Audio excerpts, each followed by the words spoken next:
Cecil. Indeed, my lady. May I please call Professor Kamlesh Kunti? I do solemnly, sincerely and truly declare and affirm that the evidence I shall give shall be the truth, the whole truth, and nothing but the truth. Thank you, Professor. You may take a seat. Can I ask you to confirm your full name, please? Kamlesh Kunti. Thank you, Professor Kunti, for assisting the inquiry today. You can keep your voice up, and we also have a stenographer, so we may need to take things slightly more slowly. If I ask you to pause or indeed to stop for a moment, it will be my fault because we're going too fast. Professor Kunti, you've produced a witness statement for the inquiry that's dated the 14th of August 2023 at INQ 000252609. It runs to some 16 pages. Is that correct? That's correct, yes. Thank you. It's prefaced with a declaration of truth at the outset and signed on the final page. That's right. Thank you. Professor Kunti, if I can just take you briefly to your professional background. As you set out within your statement, you are a professor of primary care in diabetes and vascular medicine and the co-director for the Leicester Diabetes Centre. That's based at the University of Leicester. Is that right? That's correct, yes. You also occupy other hats and other roles. As we can see, you're also the director of the UK National Institute for Health Research, in applied research collaborations, that's in the East Midlands, and also the director of the Centre for Ethnic Health Research and director of the Real World Evidence Unit. That's correct.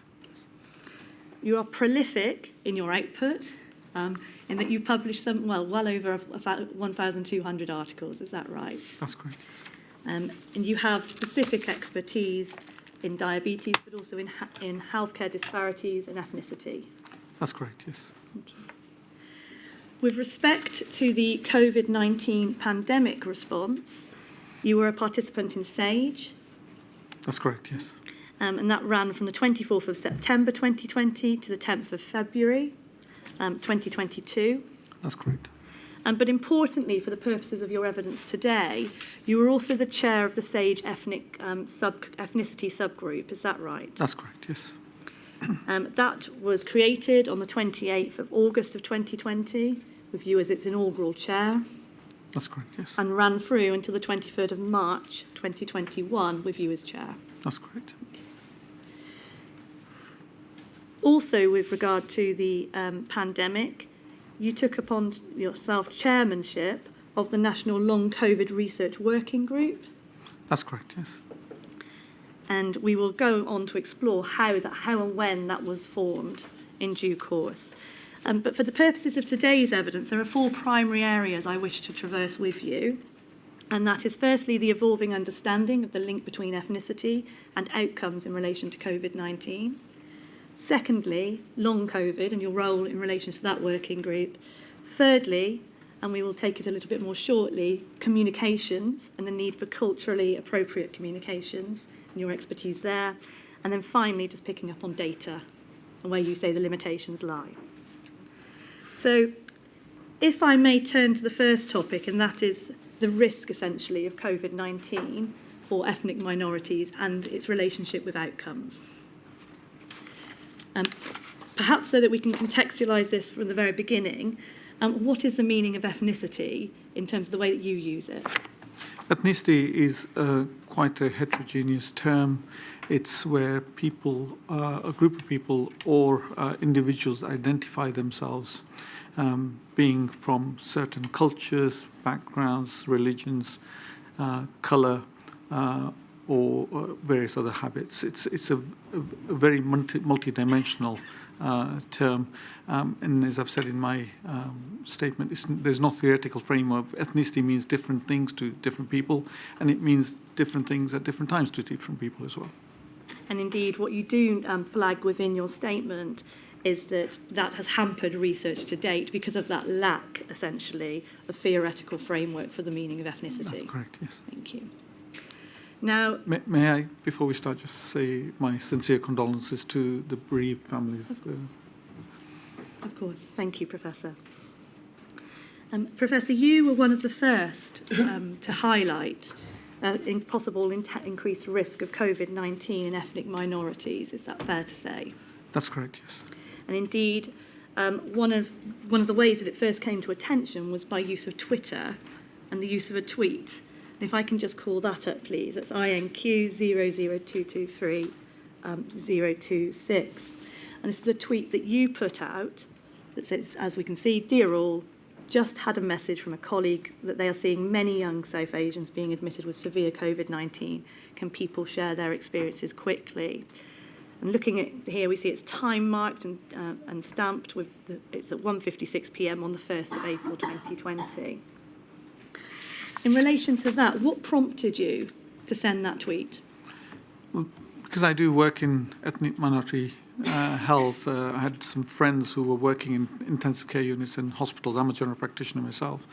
And they phoned me and said, Kamlesh, we're seeing a lot of ethnic minorities at a young age being admitted to intensive care unit with COVID. Prior to that, we hadn't heard about this because most of the COVID had happened in heterogeneous populations, China, Italy, etc. So this was the first time that we'd heard about this signal. And so that's why I put this out, said, is anyone aware of this? And I did have a lot of trolls who came back to say that I shouldn't be panicking people about this. Yeah. Twitter is not always the kindest of places. But can I just pick up on one word that you used there, and it's the use of the word signal. Can you just assist us? What does that mean? Signal is something that we may see that we need to be aware of or being alert about. That means for the first time we've seen this alert. We don't know whether this is true or not, whether there's an artifact. It's because of the populations that are being admitted to certain areas, because it happened more in London and the West Midlands initially. There were more people being admitted, and there's obviously a lot more minorities in London and West Midlands. So we just have to be careful and not say this is a direct causal pathway. So signals are effectively about potential causal pathways. You also use the word artefact, and put in very simple layman's terms, is that the situation where, albeit it might look as though something is causative, it's actually not? Absolutely, yes. And you followed that tweet up with a further tweet on the 4th of April, a few days later. And in this tweet, you highlighted some research from the Intensive Care National Audit and Research Centre. Is that right? That's correct, yes. Basically, this showed for the first time that there were about 30 to 35% of people being admitted to intensive care unit who were from ethnic minority backgrounds. The population statistics suggest that it's about 16%. So it's double the number of people who were being admitted to intensive care unit. So some of the first data that you were seeing was showing a disproportionate level of hospital admissions to into intensive care units. That's correct, yes. What did you do as a consequence of this? So I've spoke to a number of colleagues. I spoke to people who are working in the ethnicity area, members of the South Asian Health Foundation, and then I spoke to Professor Sir Nilesh Samani, who's based in Leicester, who I know very well. And we discussed this, and we thought this was something worth alerting the CMO about.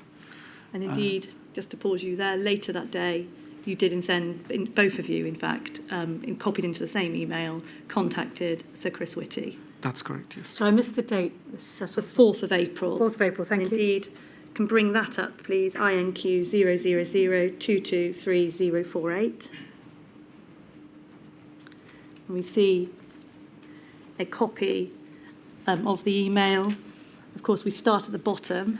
Yes. In terms of the email train, we see firstly an email from Professor Samani copying you in, explaining that his attention has been brought to the ICNIRC audit report, and then that may require further exploration, and that you and your team, and indeed his team, who have an interest and experience in that, would be very happy to help if needed.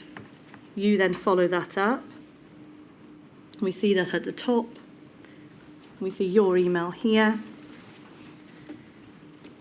In the second sentence, you explain that in particular, recent systemic review data show that the multi-morbidities with worst outcomes seem to be cardiovascular disease, diabetes, hypertension, and surprisingly not COPD.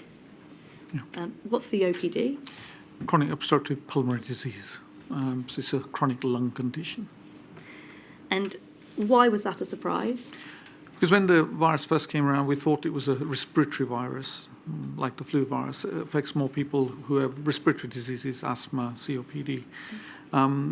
It did affect people with COPD, but we were surprised that a lot more people with diabetes and cardiovascular disease were affected with this. Okay. And as we've heard, and indeed we'll deal with in slightly later, those diseases are particularly prevalent or disproportionately so in certain ethnic minority populations. That's correct, yes. And you go on there to explain about anecdotal reports and then data. And you explain further maybe many reasons for that, and you flag socioeconomic, cultural, or pathophysiological. That's correct.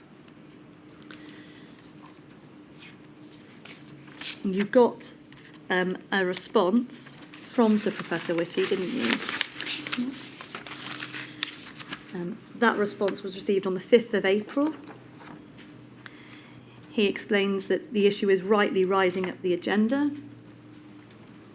With regard to the signal that you mentioned as being possible, he considered that it was sufficient to be looked at by groups with expertise.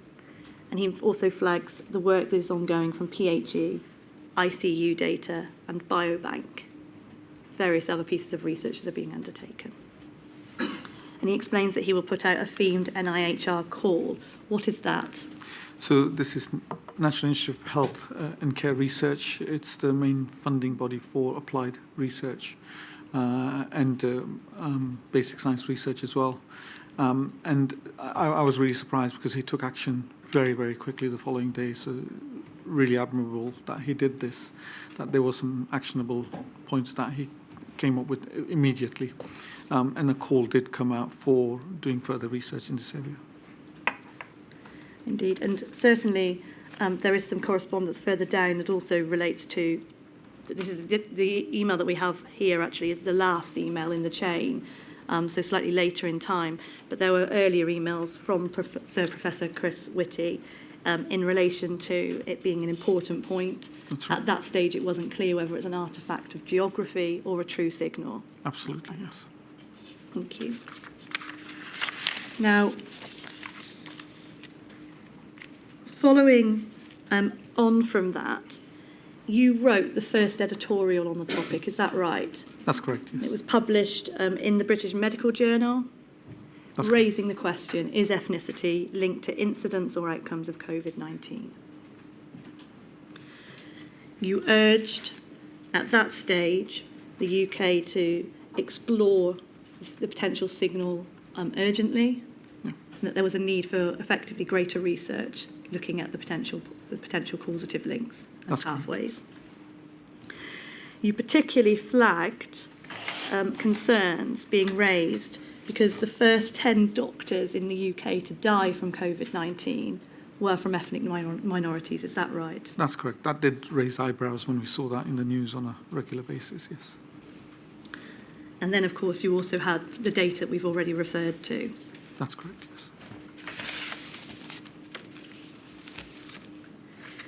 The Office for National Statistics we've heard a little bit from already in relation to ethnicity, but they published in May of 2020 their first article or report in relation to deaths by ethnic group, is that right? That's correct, yes. And that's a document that you're familiar with? Yes.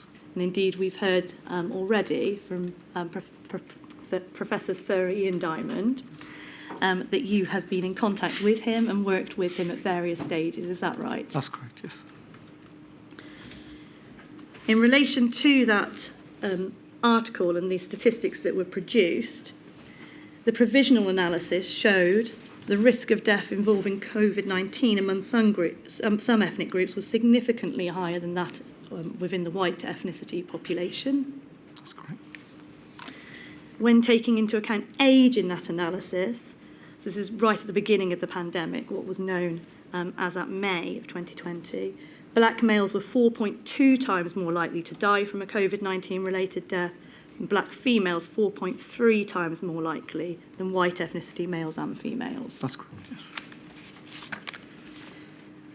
At that point, it was also noted, and this will become relevant for later in terms of the progression of the pandemic, that people of Bangladeshi and Pakistani, Indian and mixed ethnicities also had a statistically significantly higher raised risk of death, but that those risk factors or the extent of the disproportionality dropped once one had taken into account age, but also other socio-demographic characteristics, including self-reported health and disability. And this relied on collation of data, including the 2011 census. That's correct, yes. And that reduced then to males and females of black ethnicity being 1.9 times more likely than those of white ethnicity, and Bangladeshi and Pakistani ethnic minority men being 1.8 times more likely to have a COVID-19 related death. So at this point, in terms of the ONS statistics, is it right to say that it was already flagging up issues in relation to comorbidities that existed within ethnic minority populations and geographic issues, but that the disparity could not simply be explained by those? That's right. So basically, it was 4 times the risk. Once you take into account the deprivation, the previous health, comorbidities, it reduces risk by 50%. So 50% was accounted for by those factors. That was followed thereafter in June, so again dealing with what was known at the outset and as the pandemic progressed, by the first of the Public Health England reports. That's correct. That in relation to that PHE report,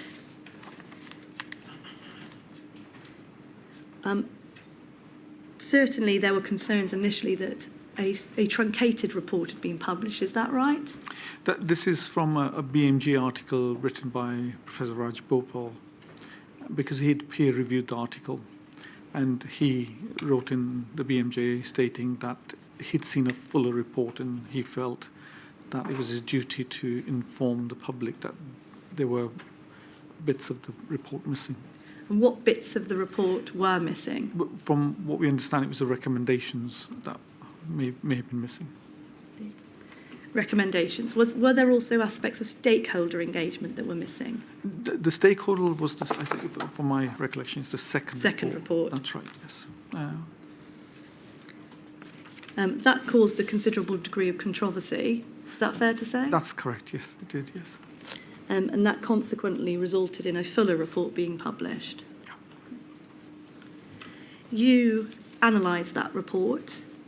Is that right? That's right, yes. We didn't peer review it. Once it was published, we and many others looked at it and to see the content and the depth of the report. Indeed. And in relation to that,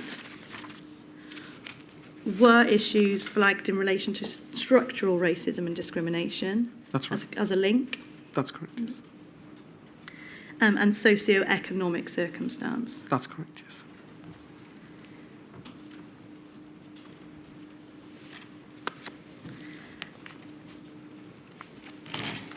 Now, given the link between, or potential link between structural racism and discrimination and those poor health outcomes, as noted in that PHE report, are you aware of any other work that looked at those issues?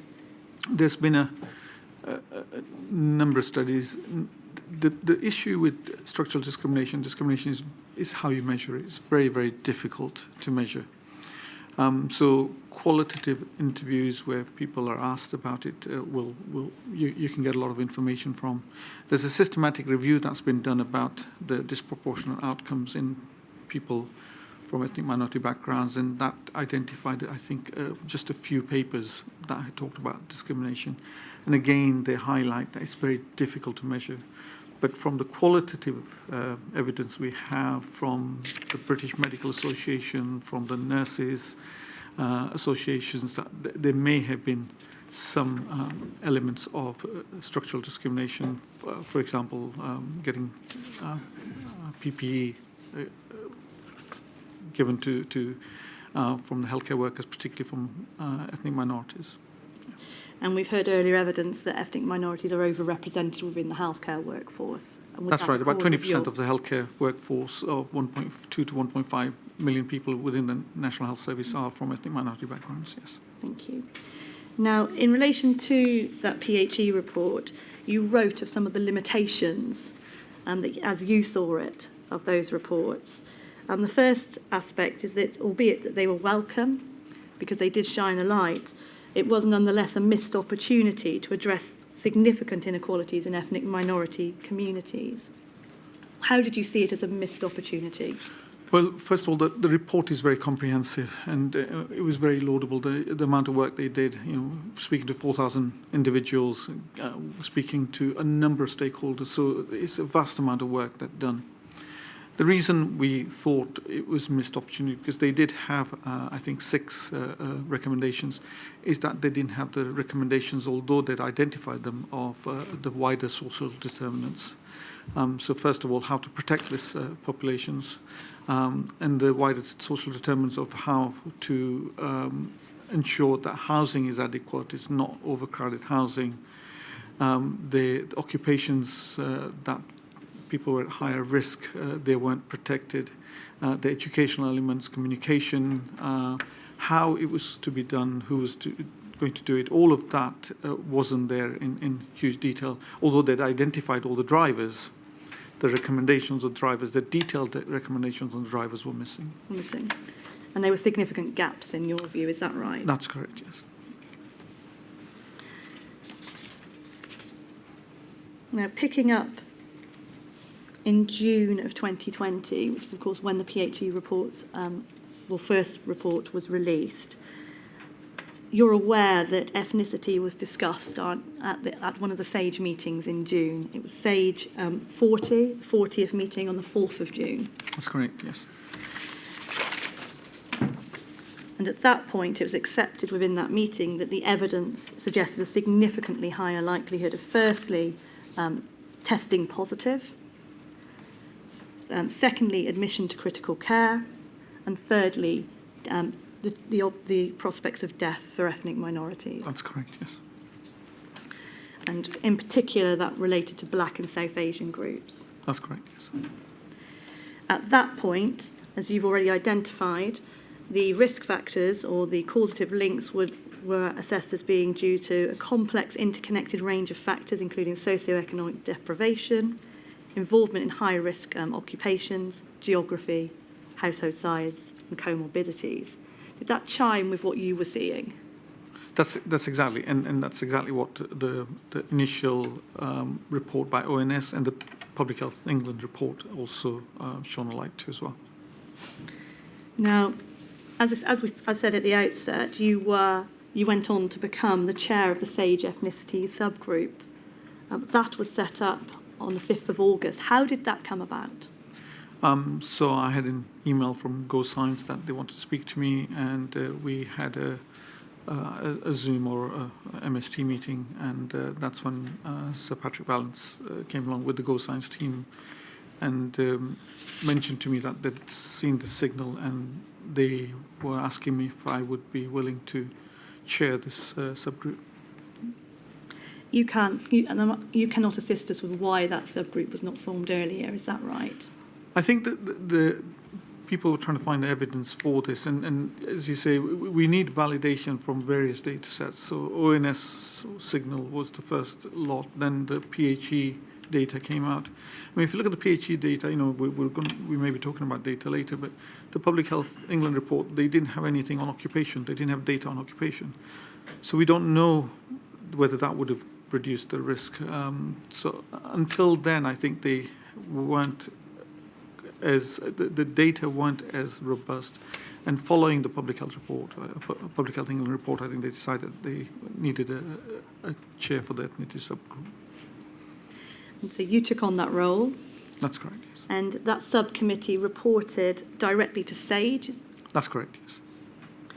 In terms of the issues to be focused on, they were, as one would expect, a focus on ethnicity and some of the broader social determinants in relation to ethnicity. In terms of the advice to be provided, was it a case of it being commissioned from you, or was it advice that you provided on a freestanding basis? It was advice on a freestanding basis, completely, yes. The meetings were not officially minuted, is that right? We did have minutes of the meetings for all the meetings. Sorry, I should be clearer in my question. There was no formal requirement for those meetings to be minuted, albeit that high-level minutes were taken. That's correct, yes. Indeed, the inquiry has access to those, so I don't propose to take us through any of those today. In relation to foreseeability of impact on ethnic minority groups and potential disparities, you've explained that initially it was seen as a respiratory virus, and therefore perhaps those issues weren't considered in the same way they might have been had it been seen as actually what it was. But was it foreseeable that there would be a disproportionate impact on ethnic minorities?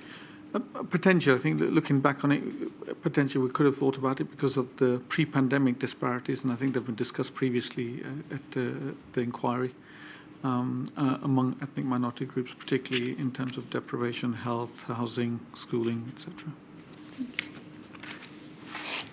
Now, moving to the autumn period, briefly, you had some level of involvement with the minister who was placed in charge of considering the issues of ethnicity. That's the Right Honourable Kemi Badenoch, MP. What involvement did you have, firstly, with her? I think there was the two meetings that I seem to have found. The Cabinet Office contacted me that Right Honourable Kemi Badenoch wanted to speak to me, and this was in October and another one in December. The October one was a general discussion of what the SAGE group were doing. I don't have any firm recollection, but it would have been a high-level discussion of what SAGE is looking at. I think the 16th of December one was a teaching session that we did for cross-governmental departments. And I understand you did two teaching sessions. That's correct. One was on the drivers of risk, and one was on housing. I think vaccinations and housing. And Kemi Badenoch's team went on to produce 4 quarterly reports to the Prime Minister between June 2020 and December 2021. That's correct. Did you or the ethnicity subgroup contribute to any of those reports? We were asked to review them, and we had to review them at pace. We did give some comments on them. I was asked by one of the officers to see if I would give a quote to the report, but thinking through the SAGE committee, we felt that was inappropriate because SAGE was an independent research and science body. So is the view to keep that separate, effectively, the SAGE workings and those individuals, and then government produce reports? Because they already had advisors who were acknowledging and supporting the report. And the work that had been done in relation to those quarterly reports had been done by the equalities team, as opposed to the ethnicity subgroup that you chaired? That's correct, yes. Thank you. So,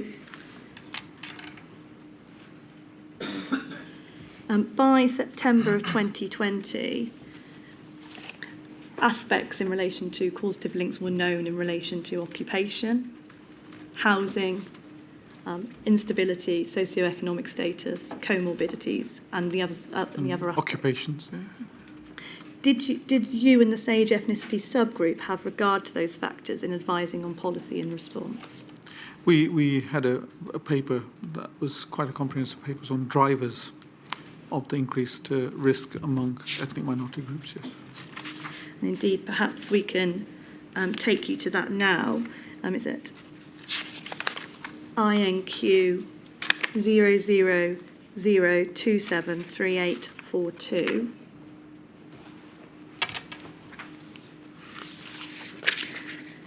I'm going to deal with it briefly, if I may, whilst just perhaps prefacing it before it's brought up on the screen. It's a very lengthy report.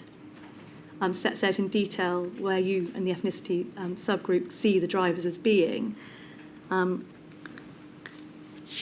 Perhaps if we could just go to page 110, please.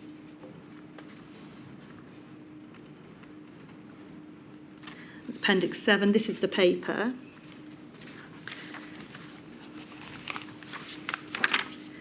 And in relation to that, I'm very sorry, I thought it was at page 110.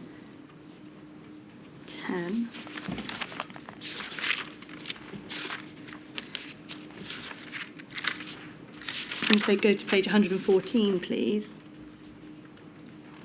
There's a very useful visual aid. 113. We can roll down. 113. 113, please. Yes. To 113.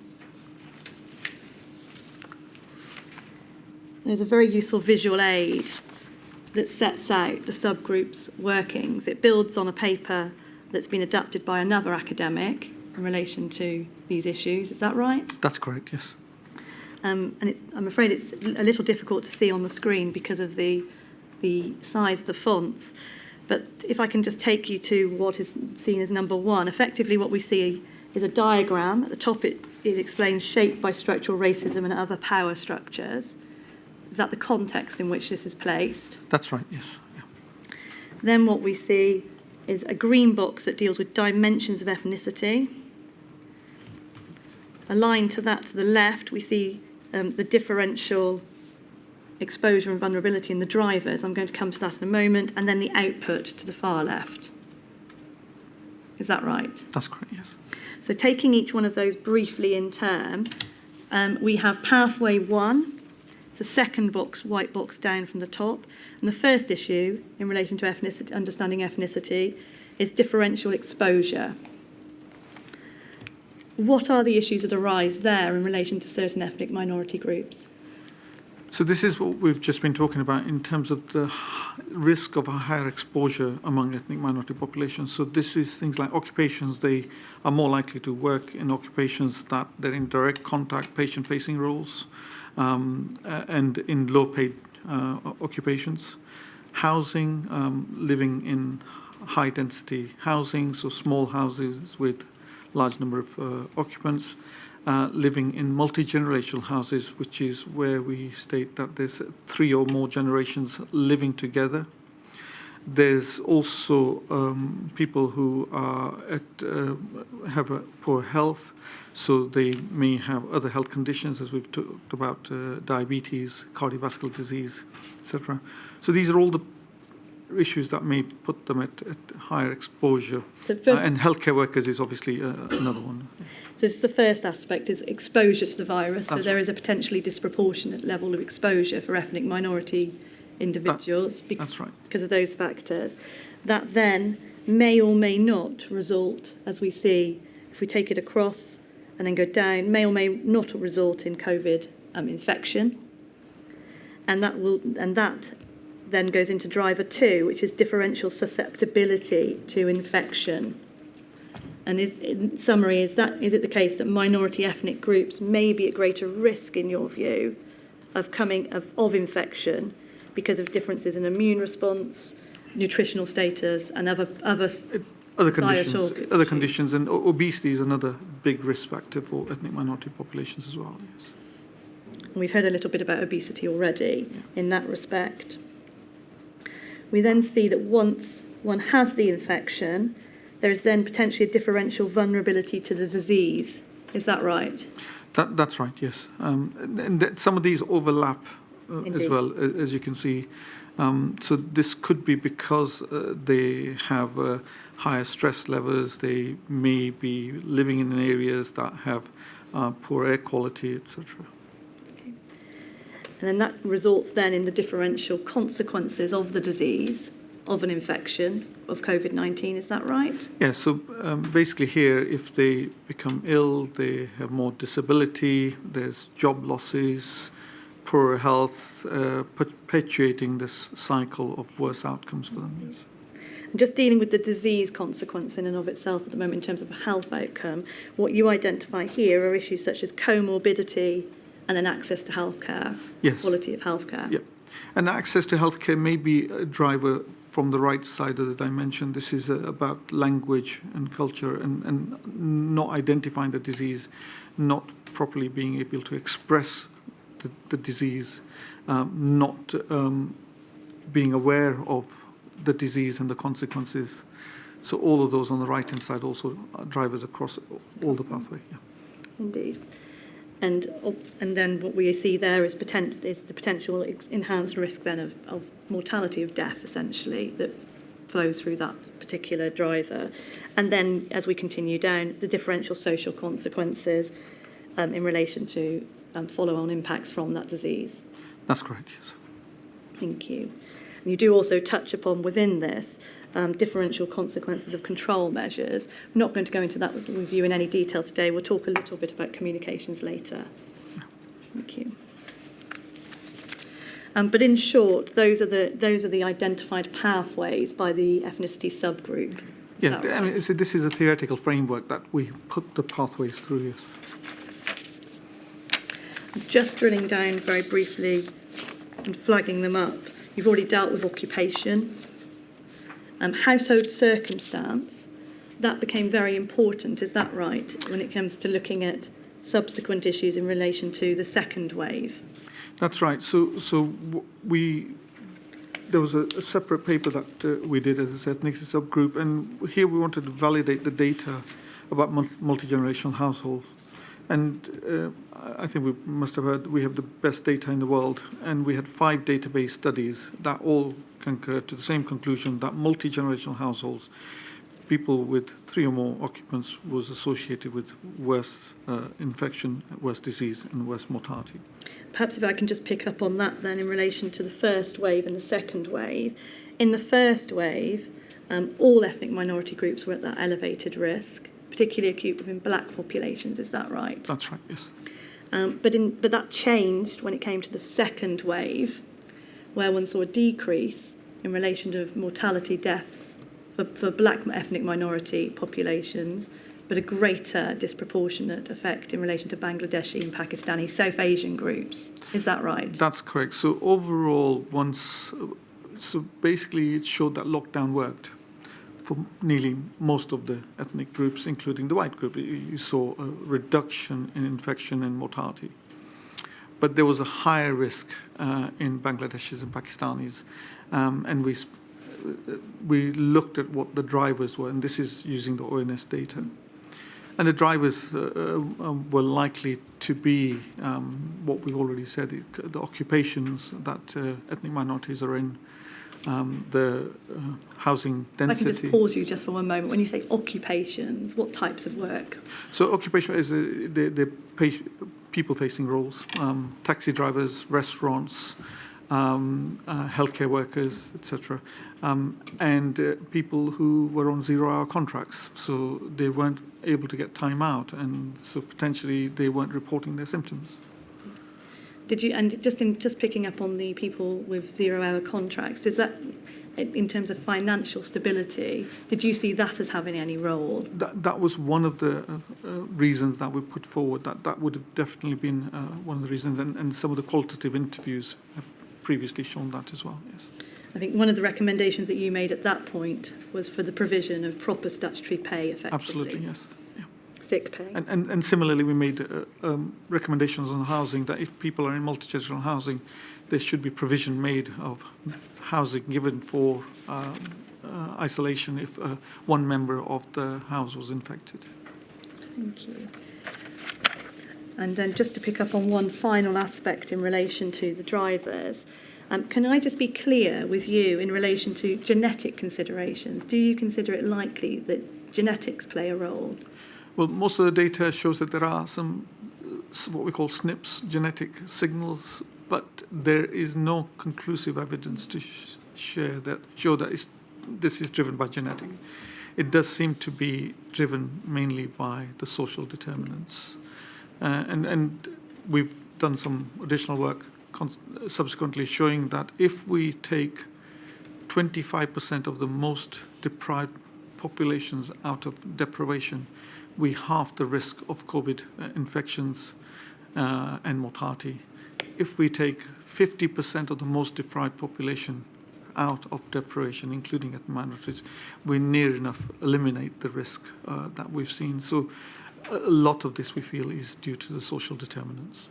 And just picking up on deprivation and the use of the 2011 census, because of course that informs the ONS statistics. That's right. It's your view, is that right, that as a consequence of that, socioeconomic circumstance and deprivation is likely to be underreported in relation to the role that it plays because of changes since 2011? That's correct. So now we have the 2021 surveys that they would be better placed. We've also seen in the surveys that the proportion of ethnic minorities has increased in England.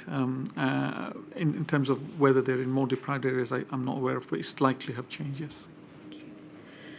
And one final aspect, and that relates to biological factors. When you refer to biological factors, what you are referring to are comorbidities such as diabetes, other forms of disease. Is that right? That's correct. It's diabetes, cardiovascular disease, obesity. There's some possibility of associations with psychological aspects as well. Indeed. And that's why I just wanted to be very clear about that. That's what you mean by biological. It's not genetic. It's those comorbidities. That's correct, yes. Thank you.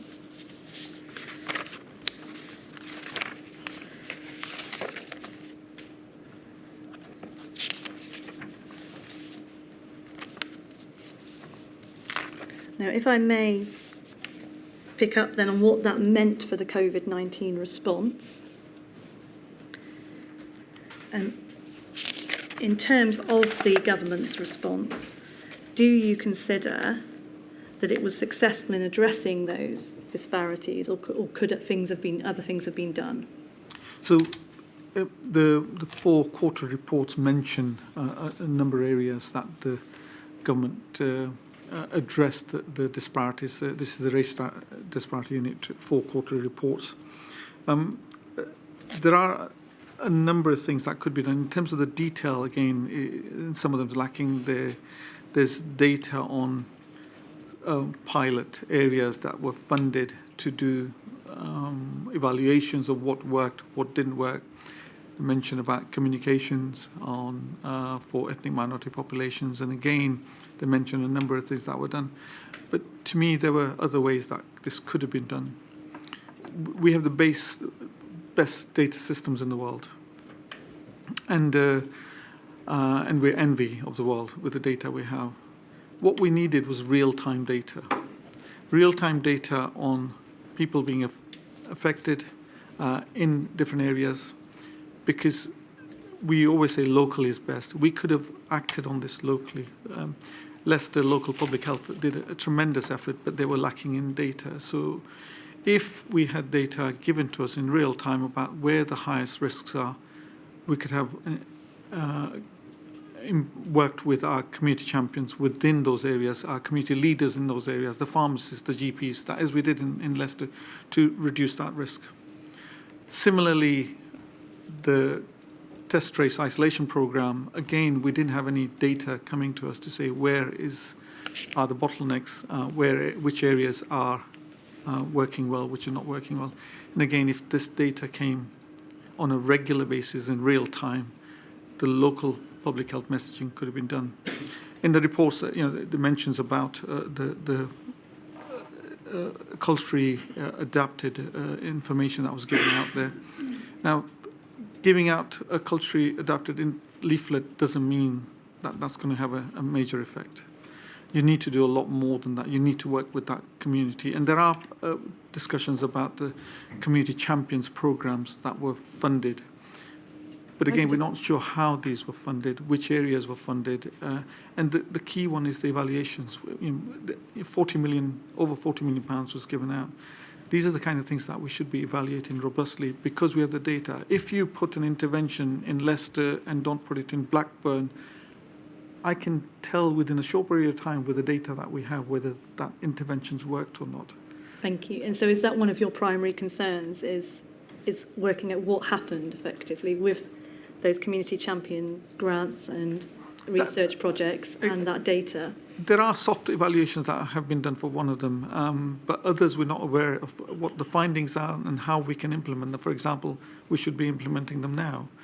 COVID is still here. We're seeing an increased risk, but we're not hearing anything about those messages. And when I say regarding the communication and language, Leicester has over 80 languages. London has over 300 languages.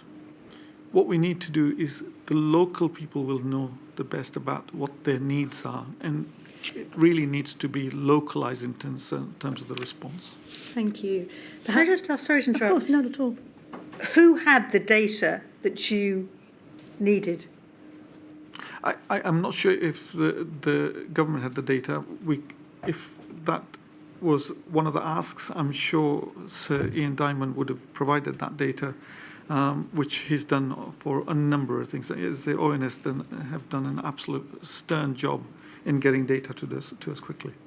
It's just that you began this passage in relation saying we had one of the best data systems in the world. That's so right. I assume by that you meant we were collecting the data, but It wasn't coming to us. That's right. so it wasn't being shared with you. That's right. But you don't know where it was. No. Right. Thank you. I was going to pick up on that myself, so that's Sorry. helpful. No, not at all. That's helpful. And you've explained about the need for real-time data and that gap and lacuna there. One of the other aspects that you just touched upon, and perhaps we'll go there next, in fact, because you've explained the need already for culturally sensitive and appropriate government communications, is to pick up on communications. You were involved with the Centre for Ethnic Health Research, is that right? That's correct, yes.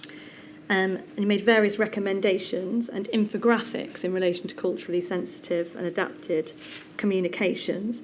And if I could ask that be called up, please. It's INQ 000223040. If we can go firstly to page 27 and then move to look at 28 and 29.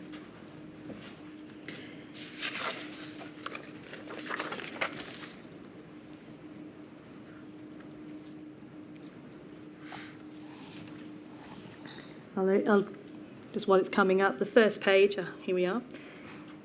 This is your recommendation as to how to engage and involve ethnic minority communities, is that right? That's correct. Yes, this is from the Centre for Ethnic Health Research and the South Asian Health Foundation.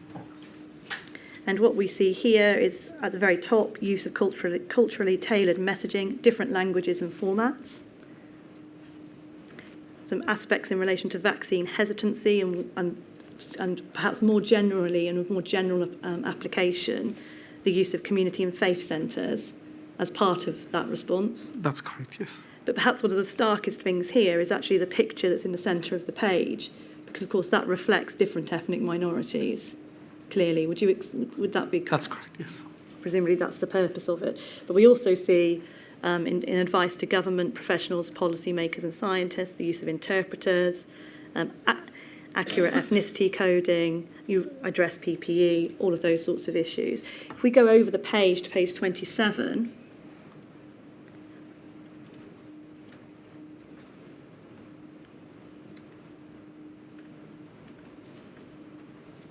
what we then see is an infographic that's been designed for ethnic minority communities specifically, is that right? That's Building correct. on, effectively, the infographic we saw previously. That's correct, yes. So again, representative pictorial descriptions in the middle, and then very clear pictures as to what to do. Stay at home and away from others if ill in the top left-hand corner. Get tested, a picture of somebody with a test, vaccine, speak to your GP, take part in research studies.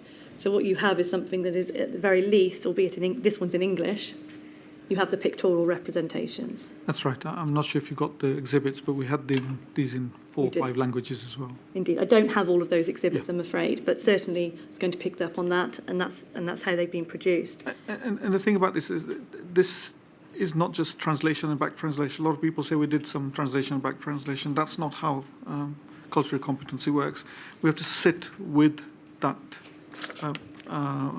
population, that ethnic minority population, go through the nuances of what this means to them, and it does take time, and that's what we did with all these infographics. For example, the word BMI. You and I will know what BMI is. Ethnic minorities don't know what BMI is. There is no word for BMI in South Asian languages. And I understand the same applies to the word virus. That absolutely is. It's obviously a key word, Yes. certainly in our understanding of COVID-19. And just picking up on culturally appropriate messaging and communications, that's quite separate to targeting interventions or communications, isn't it? That's absolutely, yes, it is. And in relation to targeting, there are concerns that tailored public health messaging aimed at very specific subgroups of the population can result in greater stigmatisation, racialisation, and those sorts of issues. Is that right? If you pick on one minority ethnic group, and whether it's culturally tailored or not, they will be signalled out as a high risk. And that will marginalise them, that will stigmatise them, that will create distrust in that population. So it's how that's been done. And what we were saying is this message is for everyone. The messaging during pandemic should have gone to everyone at the same time. But then, in a nuanced way, made it appropriate for that population. So they know that everyone's getting this, but we're just getting it so that we can understand it better. Indeed, that's the distinction essentially, that the messaging in general terms is the same across all populations, but it's then tailored specifically in terms of those communication aids. That's correct. I mean, we had an example of that in Leicester. We had a bus in an area where we had high vaccination rates, and this bus turned up with a billboard saying about vaccinations. Now, it was totally inappropriate to have a billboard there when we already had high vaccination rates there. So what was the impact of that? Well, the local communities felt stigmatized. Why are we, we worked very hard. The GP said we worked very hard to get the patients vaccinated. But the people who why are the billboards still coming? Because the vaccination rates are already high in that area, because the local community worked really, really hard. They thought enough wasn't possibly being done by that community. So they didn't see the message and say, oh, but we're ahead of the game here. Well, different people will take it differently, as you can imagine. And were similar billboards in other areas of Leicester? As far as I'm aware, yes. Thank you.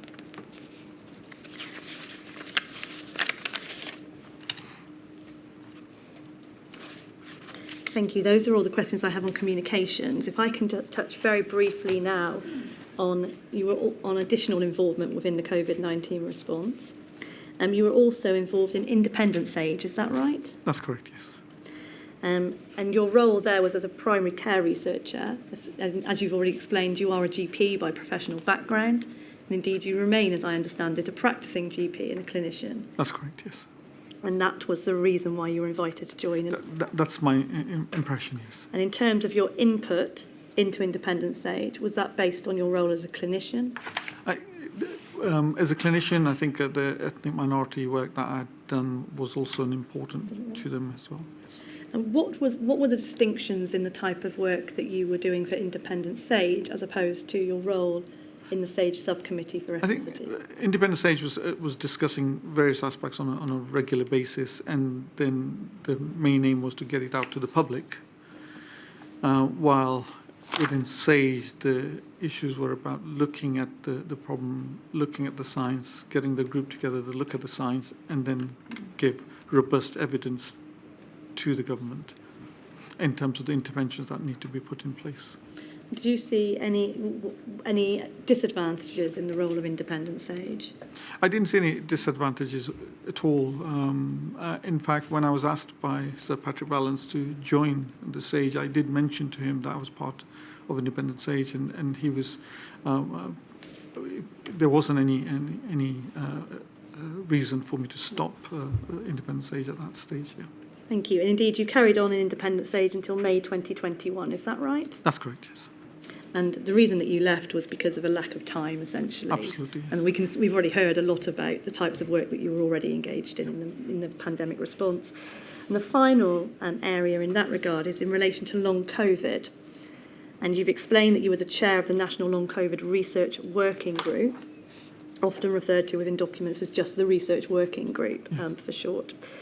That group first met on the 11th of March 2021 and continues to meet, in fact. Is that right? That's correct, yes. Yes, of course. I've just been asked, Professor Cunty, can you just keep your voice up, please? Okay, will do. Thank you. No, not at all. With regard to that working group, just to place it in context, there are representatives from the 9 major long COVID epidemiological studies in the UK, and indeed we're going to be hearing from 2 of those individuals, and I understand that they're colleagues that are well known to you, Professor Breitling and Dr. Evans, on Friday, and so as a consequence of that I'm not going to take you through the clinical aspects of long COVID or those sorts of issues, because Sure. we'll be hearing from them. But what I do wish to just touch upon you with is why that group was formed. And can you just explain very briefly how that came about? So I think this was following an email exchange we had, and there is an email in the evidence from Chris Whitty to myself, Professor Ian Diamond and Nish Chaturvedi, about a lot of work that's going on to see if we can coordinate this work together. And so I emailed the epidemiological groups that were funded from NIHR, the UKRI, and ONS obviously was doing the work, and they all agreed to be part of this group. Indeed, and if I can just, for those that are following, the email is at INQ0000729959. That's the email from Professor Sir Chris Whitty to you and Professor Sir Ian Diamond. Following on from that, you set up that group, is that right? That's correct, yes. As you've just explained. Were you under the impression that you reported to the CMO, to Professor Sir Chris Whitty? He'd asked us to set this group up, so whether it's reporting or he certainly was interested in what was going on, and he wanted to know what was going on a regular basis. So I think we initially said it was reporting, but it was really what we were doing is sharing what we were doing with Professor Chris Whitty on a regular basis. Initially it was 2 weekly, now it's 4 weekly. Indeed. One of the things that he asked you to consider was to coordinate on a definition, as we can see from this email, case definitions. Why was that? And the reason I asked that question is because there were already definitions from both the World Health Organization, as you know, and indeed NICE, or NICE rather. Yeah, so the definitions have been very different, and if you look at the data for long COVID, they vary. Some say 4 weeks, some say 8 weeks, some say 12 weeks. So I think in terms of definitions, we did take the NICE definition, and it was just to ensure that everyone was working in a similar manner as far as the definition goes. We weren't going to redefine the definition unless there was any evidence to do that, but our role was not to redefine the definition. Thank you. Now, just in terms of the working group and the output, the product of it, if I can just call up INQ 00073726, it's an email from you to Chris Whitty. And what you explained there is that you've been having the fortnightly long COVID meetings, been enormously useful and productive. You explained that one of the initiatives that has resulted is a collection of long COVID research papers, similar to the Covid-19 research collection held by UCL, which we may hear some of later in the evidence. And so, but the point of your email was really to ask if he was agreeable to him using his name in relation to that research collection. Is that right? That's correct, yes. And he replies shortly thereafter, and we see at the top there, that he says, I think it'd be sensible not to put the CMO bit in, as it might at some point get people asking about clearances from one side, presumably that's the government side, and independence from government on the other side, and thinking that I endorse papers. And how did that chime with what you'd understood his role to have been at that point? We weren't sure whether we were there to just inform him or report to him, but the reporting is very, very separate. The funded studies have to report to the funders and independent of anyone. So they'd be conducting the studies independently of the CMO. Yeah. and reporting to the funder. So in hindsight, he's absolutely right. We're not reporting to him, we're informing him. Indeed. And indeed, there's a subsequent email from one of Chris Whitty's, the individuals in his office on the 2nd of November, and that's at INQ 000074244. And what we have there is it's from, as I say, an official within DHSC, but working from private secretary to Professor Sir Chris Whitty. And what that does is it flags this in relation to a subsequent aspect in terms of publication and the use of the CMO's name. And what we see here is that there's a description, Nature, the group is planning to publish the attached commentary in Nature. That's a journal, isn't it? That's right, yes. And you've asked whether Professor Chris Whitty would be happy to have the below line included. And what we see there is that it essentially says researchers on these studies have formed the National Long COVID Working Group, reporting to the Chief Medical Officer for England to share key findings and promote understanding and so on. Now, in relation to that, that was being flagged, and you can see underneath it says, from my understanding of the group, reporting to is possibly a bit strong, slightly overstates your involvement, and they make a proposed modification. So reporting would mean that he would have a say in what we do, which he absolutely doesn't. And we inform him, as I said, with the minutes on a 2-weekly or 4-weekly, and he always acknowledges that it's been helpful for him as the CMO. Did you form any impression that he was seeking to keep the working group effectively at arm's length? Or well, because it's not funded by the CMO, it's funded by NIHR, UKRI, so he wouldn't have a say in any of the workings of the group or the individual studies. And that perhaps brings me on to the next point, which is, why was the working group not set up as a subgroup of SAGE? Can you assist us with that?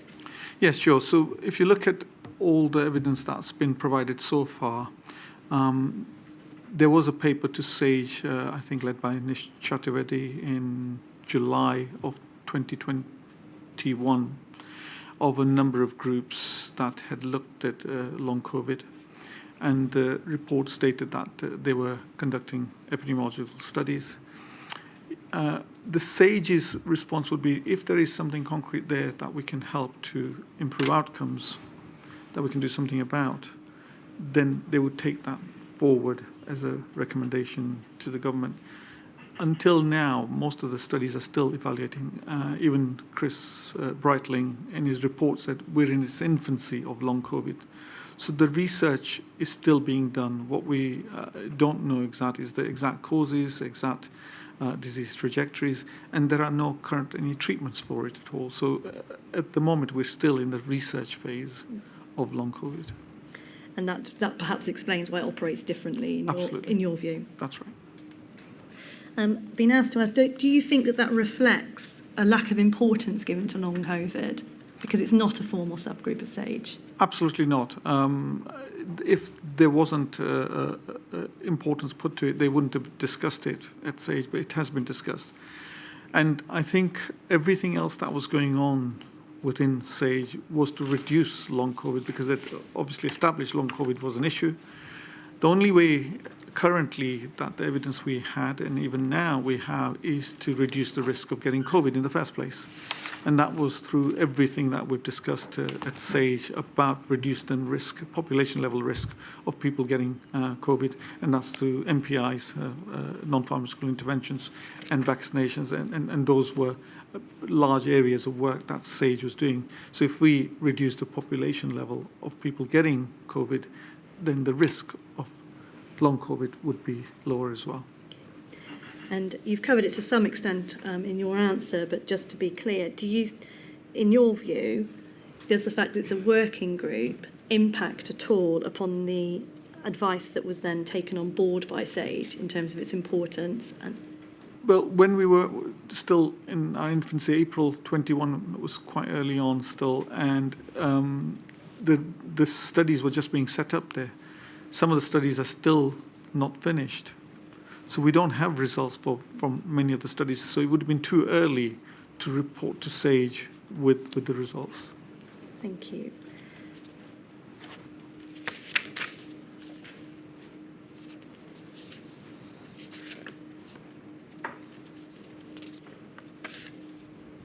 can just pause for a moment. You've answered a number of the areas, and so I'm just going to truncate those.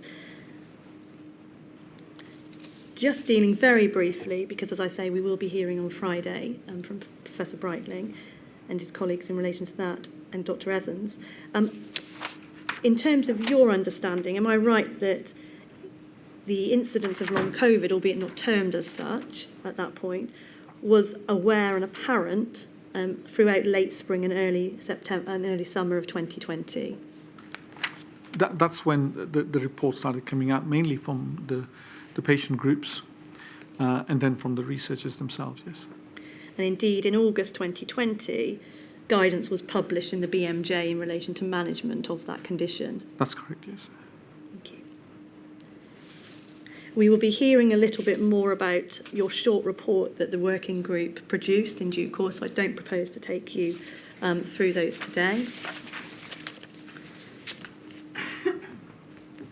And we've heard a little bit already, and indeed from Professor Sir Ian Diamond, that the ONS worked with you in relation to statistics. Can you recall when that was?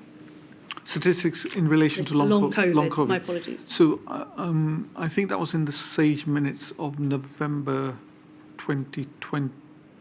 Indeed, it was. I believe it's SAGE 69, if it exists, on the 19th of November. That's really correct. Just to get a broad understanding. So I was representing the ethnicity subgroup within the main SAGE meetings, but because I'd done some work in the area of long COVID, I was asked to work with ONS, and that's when they were starting the CIS, the COVID infection survey, and they were going to add the long COVID questions to that. And it was just to work with the team regarding the questions that were going to be asked and how the study was going to be set up. Thank you.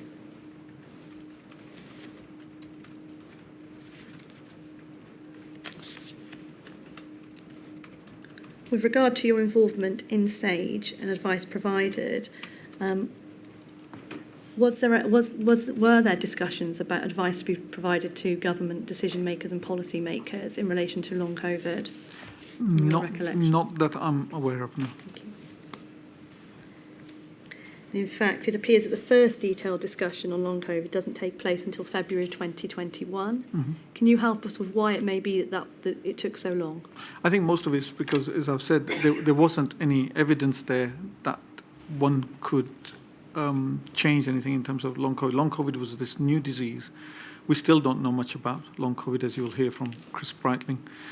So at this phase, it was mainly the trying to get informed from the studies that are being done, which are still, many of them are still not complete. Thank you.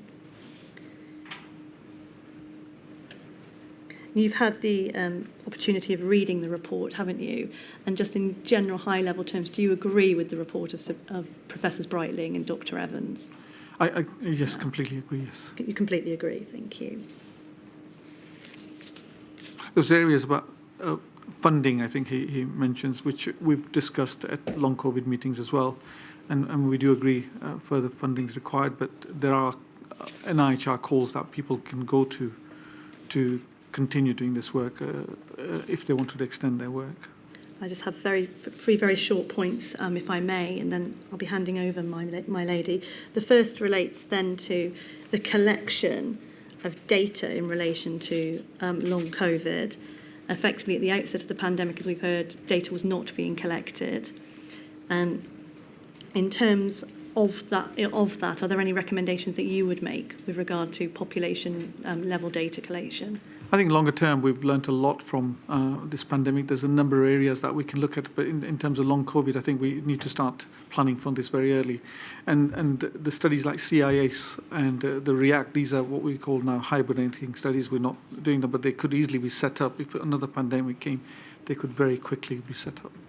Essentially use as sleeping studies to be activated. That's is right. That right? Thank you. And then in terms of coding issues, a further tweet from you, because you appear to use social media in this way, INQ000280199.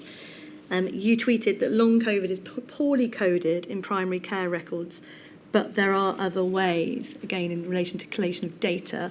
What other ways do you see? So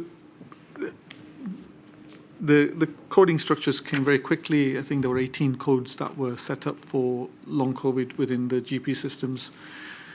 The tweet was in relation to a paper that was published a month before from Open Safely that in the British Journal of General Practice that showed that only 0.04% of practices at population level had a code for long COVID. By that time, we'd had a number of people with long COVID, but only 0.4% was shown on the GP computer systems, and it was variable. 25% of practices did not have a code at all. So it showed that there is an issue with coding of long COVID. The other areas that are that if patients are going to long COVID clinics, for example, if they came back to the practice, that's one way of putting long COVID codes in. Otherwise, we have to do them prospectively. I think the diagnosis, because the diagnosis is so difficult of long COVID, unless you're a researcher, we're doing that on a regular basis. In clinical practice, long COVID is a difficult diagnosis for a busy general practitioner. There are training elements already been put in for that, though. We've heard a little bit about that, and obviously we can surmise, and you've covered the implications for that within your statement in relation to assessing that. Finally, just in relation to ethnicity and sex, it appears that data concerning ethnicity at the moment is less consistent in relation to having a causal link or that enhanced risk of long COVID. Is that right? Yes, there are. So there are some studies that have shown that ethnic minorities may have long COVID when we look at the large data sets. When we look at prospective studies where people are asked about long COVID, we seem to see less long COVID. But again, I think that maybe some nuances here. We've seen ethnic minorities get worse disease.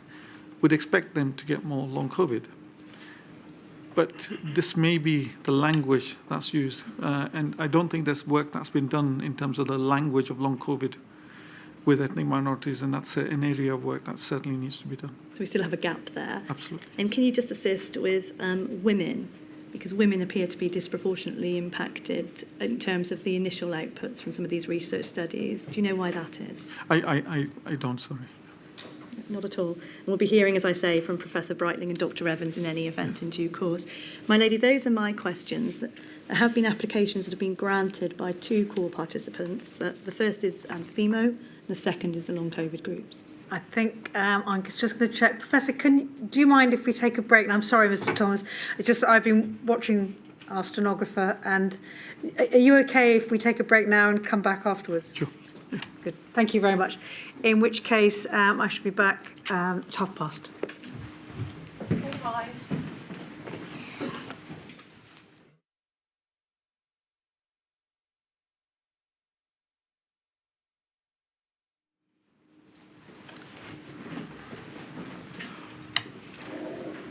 Mr. Thomas. Hello. Professor, I represent the Federation of Ethnic Minority Healthcare Organisations, FEMHO.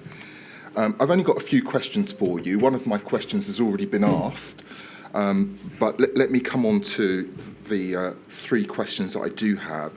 My lady, I'm starting from question 2. Thank you. Yeah. The chair asked you earlier a question. She said, who had the data that you needed? And your response was you weren't sure, and you said, I'm not sure if the government had the data, or if one asked, I'm sure Ian Diamond would have provided the data. The data wasn't coming to us. And my question is this. So bearing that in mind, what was the source of the data in the period leading up to March, April 2020 that connected certain underlying clinical conditions with increased vulnerability to COVID-19? Okay, so in terms of the data, there were a number of data points that were available to researchers, and obviously they were available to the Office of National Statistics. Yeah. In terms of the government, I'm not sure what data were available to them, Okay. unless they commissioned the other groups to do the work. Yeah. But you're clear in your analysis or let me ask in a non-leading way, did the analysis of that data that you did have, that suggested a heightened vulnerability to COVID-19 based on race and ethnicity? Absolutely, yes. And as I mentioned before, it's the ONS data and the Public Health England data also suggested that. And then subsequently, a number of other independent researchers have also identified that risk as well. Okay, thank you. Let me move on to my next question. If there was a growing expert view in between March, April 2020, that there was indeed a heightened risk to COVID based on race and ethnicity, can you say who the main voices who were making this call, who were, this is a potential problem? Who were the main voices?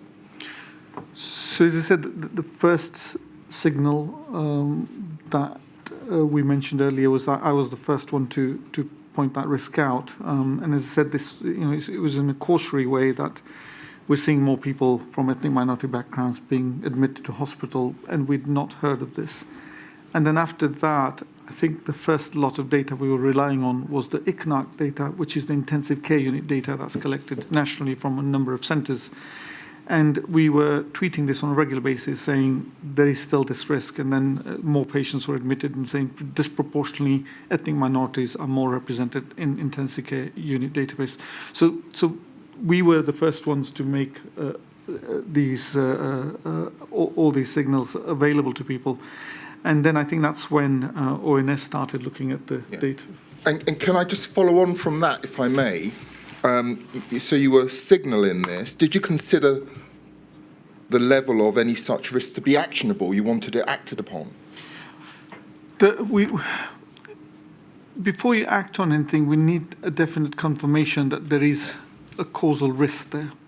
And we hadn't identified. We knew that there were more patients admitted to the hospital. And I'm talking here of May, June time. And that's when ONS did their first lot of analysis showing and confirming this risk. Let me move on to my last area. Are you aware of any targeted interventions that was formulated to address the probability of heightened risk COVID based on race and ethnicity? I'll repeat the question if you want me to. Yeah. All right. Are you aware of any targeted intervention that was formulated to address the probability of heightened risk to COVID-19 based on race and ethnicity? So if you look at the 4 quarterly report from the Race Disparity Unit, you do see that there were targeted interventions throughout those 4 reports. And they were at various levels, including the communications that we've talked about, the vaccinations, and more data-driven work that could be done. In terms of my answers I gave earlier, the targeted interventions were, we felt it wasn't coordinated as such. They weren't, the funded individuals, there was about 60 health authorities that were given these funding. They were left to themselves to decide what to do with that rather than having a coordinated effort or even having coordinated pilots to say, let's intervene here in this area, intervene this way in this area to try and reduce the risk and to identify what are the best interventions that will lead to better outcomes for people from ethnic minority backgrounds. Yeah, I finished, but just on that, do you think things were being done timely? The first quarterly report was in October, and that's when they started discussing this. I think the first lot of funding for community champions was given in January 2021. Sorry, January 2021, yes. 23.7.5 million pounds was given for community champions over, I think, 60 authorities. And we think that this could have been done earlier, yes. It could have been done earlier. My lady, that's all I ask. Thank you. Thank you, Mr. Thomas. Mr. Meltzer. Thank you, my lady. Right, you're looking that way now, Professor. 2 topics, please, Professor Kunti. First of all, I'm going to cite, I'm not going to go to the INQ number, but it's INQ 000280061, which is part of Sir Patrick Valance's diaries. At page 205, Professor Kunti, he recorded an entry on the 6th of October 2020, listing the reasons why the Great Barrington proposal, namely herd immunity and let it rip, as you'll be aware, is wrong. Number 4 on that list was long COVID. First question, do you agree with Patrick Valance's view that long COVID was one of the reasons why letting the virus spread unchecked was wrong? Absolutely. I agree with that. As I mentioned earlier, at the moment, the way to reduce the risk of long COVID is through reducing the risk of people getting COVID. And this is through, as we said, all the NPIs. And now we have the vaccines that can drive the risk. Vaccines drive the risk, reduces the risk, and there's good evidence now that if people are vaccinated, they're less likely to get long COVID. If they have long COVID and they're vaccinated, there's also data to suggest that they get less long COVID. Thank you.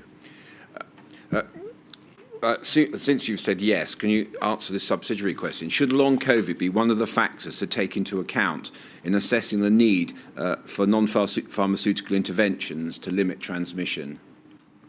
Yes, absolutely. As I've said, that's one of the ways, and one of the major ways of reducing the risk of getting COVID in the first place. And we also know that if you have had COVID and you have long COVID and you have COVID again, your risks are worse. So definitely, yes. Thank you. And would SAGE be responsible for informing government decision makers about the nature of risk of long COVID, as with other factors on Patrick Valance's list, such as how long immunity lasts? I think that was already in many of the SAGE papers. The SPI-M modelling had looked at how long the immunity lasts after an infection or vaccinations, and these were all taken into account when the modelling was done. Thank you. You said at paragraph 3.5 of page 13 of your report, you said by August 2020, understanding was sufficient for guidance on management of post-acute COVID, as the longer-term effects of COVID-19 were termed, to be published in the British Medical Journal. Is it right that SAGE did not provide advice on long COVID to government decision makers by October 2020, when Sir Patrick Vallance made this note in his diary?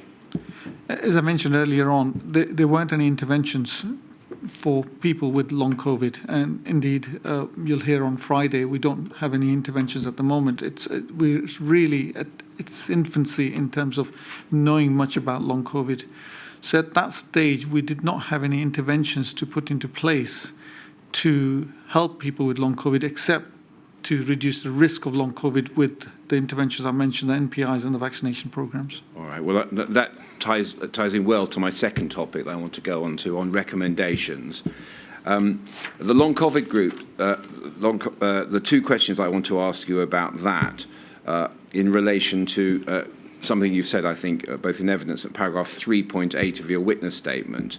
Can we, you of course sat on SAGE, can we look at the minutes of SAGE 94 on the 22nd of July 2021, which is INQ 000092856?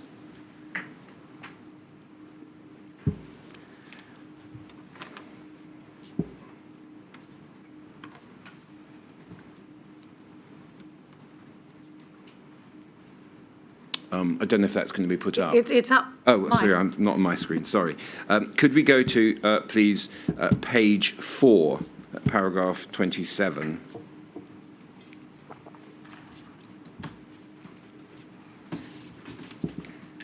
I want to ask you about the fourth line, which starts, for those children who do suffer long illness. You need to be near the microphone. Sorry. Oh, I'm sorry, yes. It's on my screen. It's on my screen, thank you. For those children who do suffer long illness duration, there may be a need for guidance to parents, carers and schools on how to support them. Would you agree that this appears to be a recommendation from SAGE?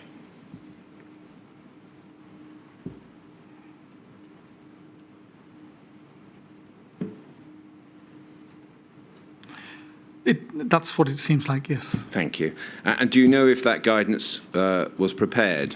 I'm not aware of that, sorry. So you're not able to say if it wasn't, why it wasn't? As I said, I was on the SAGE as a chair of the ethnicity subgroup. I did give comments on long COVID, particularly for the CIS survey.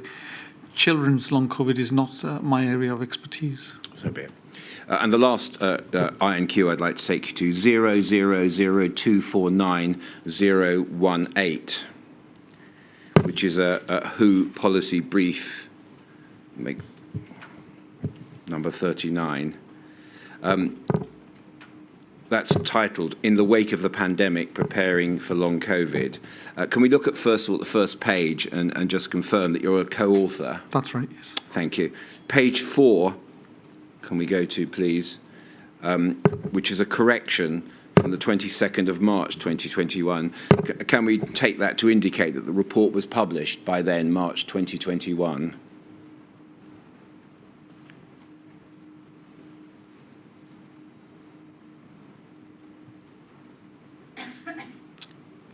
This is the first time I'm seeing this, so if this is there, yes, I do agree.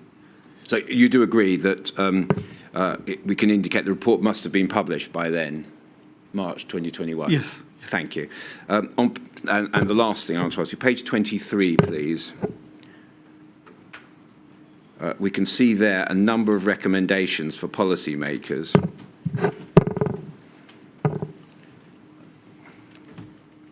Do you have that, Professor Kunti? Yes. Yes. Do you agree that these recommendations could have been put before SAGE?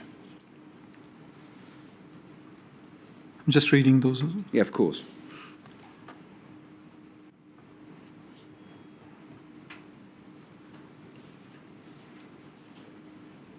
Yeah, so these are recommendations stating that we should be implementing patient registers, we should be giving guidelines on multidisciplinary services, but we didn't have any evidence for this at all. These were all consensus recommendations that we gave as part of this document.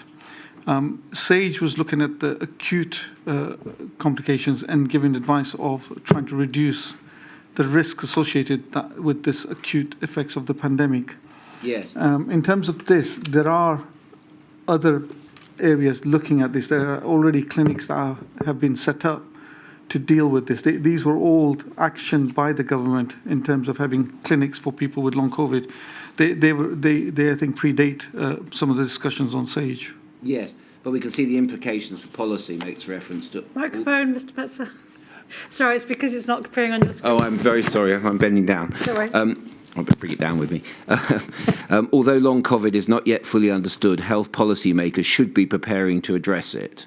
Yes, so this is to the policymakers in terms of the government policymakers. And we know that they did set up the long COVID clinics because of that. Yes, the last question I asked, therefore, is SAGE, therefore, could have made similar recommendations on the basis of information available at that time, which is early 2021. Do you agree? They could have done, but as I said, this wasn't a question that was put towards SAGE to look at this evidence, because there wasn't any evidence. Even the long COVID clinics were set up to help people with COVID, but there wasn't any evidence as such for that. No, just recommendations. Yes. Yes. Thank you. Thank you, Mr. Thank you. Thank you, my lady. That concludes the evidence, unless your ladyship has any questions. No, I have no more questions. Thank you so much, Professor, for all the work you've done generally and for all your help with this inquiry. We're very grateful. Thank you very much. Thank you, my lady. Let me just hand over to Mr. Keith. King's Counsel.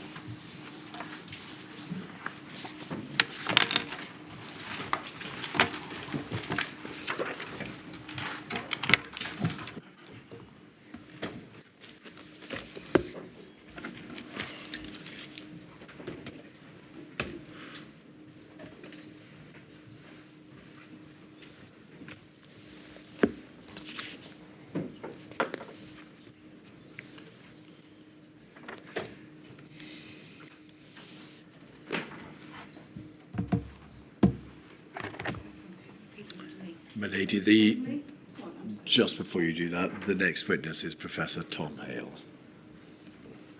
I do solemnly, I do solemnly, sincerely and truly sincerely and truly declare and affirm that the evidence I shall give shall be the truth, the whole truth, and nothing but the truth. and nothing but the truth.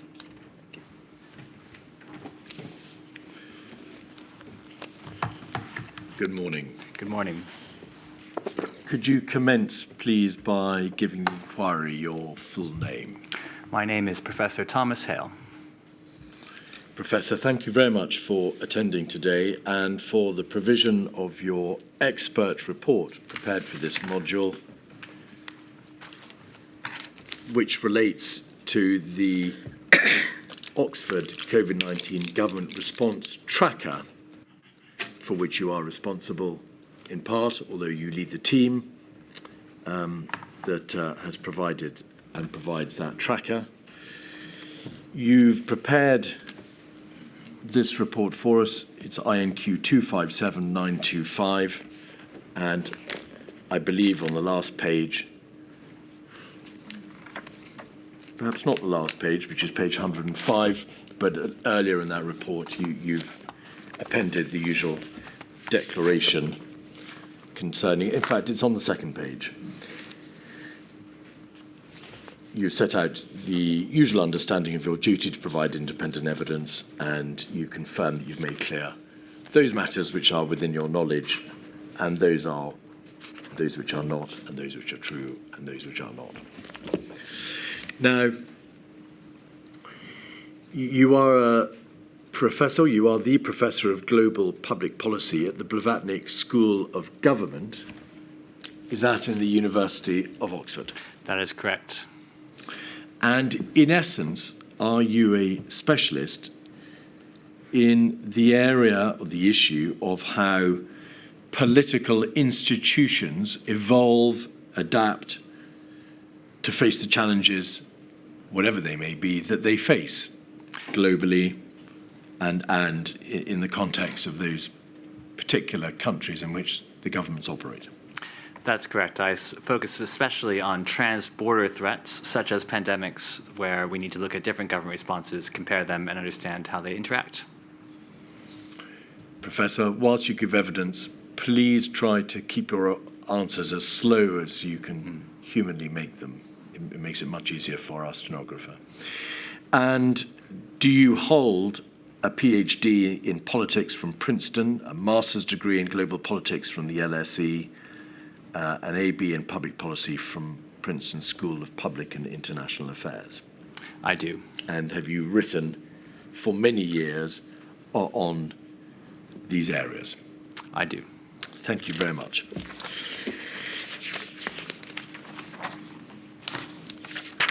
The